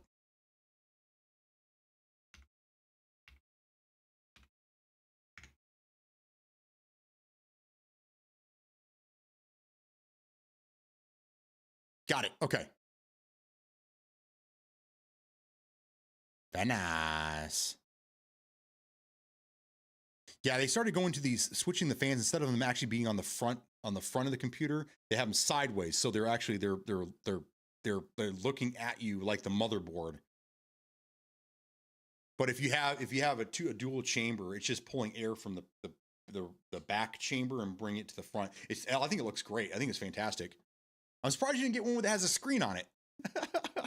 You don't want one with a cool screen on the front? Ink has 9 fans. I have 2.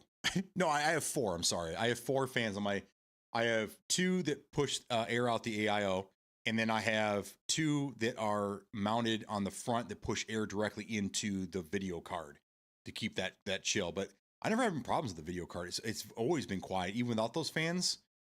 It just runs cool on its own. So I can move in. I got the PNC OC. In my case is the NZXT H6 Flow.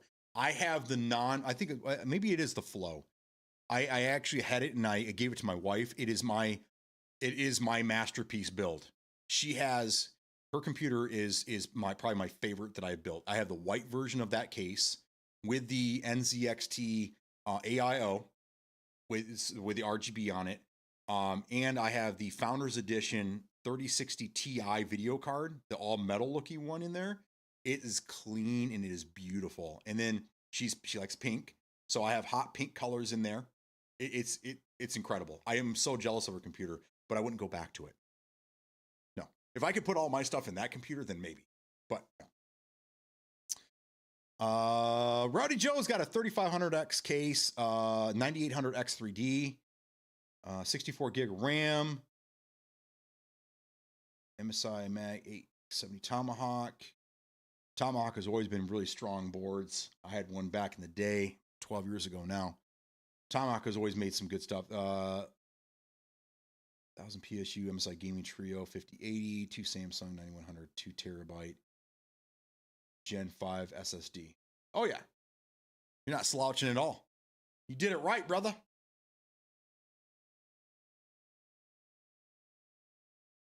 That's mine. Can I have it? Yes. It is getting a little dirty though. It's getting a little dusty inside there. But I'm going to clean it out, and I'll take another picture and I'll put it up in Discord for you guys so you can see it. Rowdy Joe, that's a beefy PC, man. I'm still on the AM4 platform, 5800X 3D. It's the best chip for gaming if you're still on AM4. And I run 32 gig of RAM. And I run a 2 terabyte SSD. It's the Samsung. I don't remember exactly what it is. It's I think it's a Gen 4, but it is Samsung and it's fast. I love it. But anyhow, yeah, next year I think I'll be doing a new build. I'm sticking with AMD for CPU, and I think I'm always gonna be an NVIDIA guy. Always gonna be an NVIDIA guy. So good. I'm glad, man. That's awesome. All right.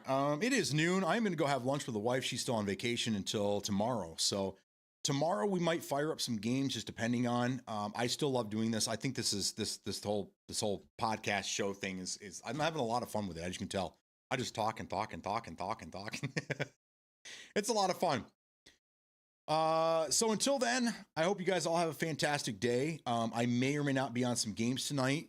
I'm not sure. I got to talk to the wife and see what's happening.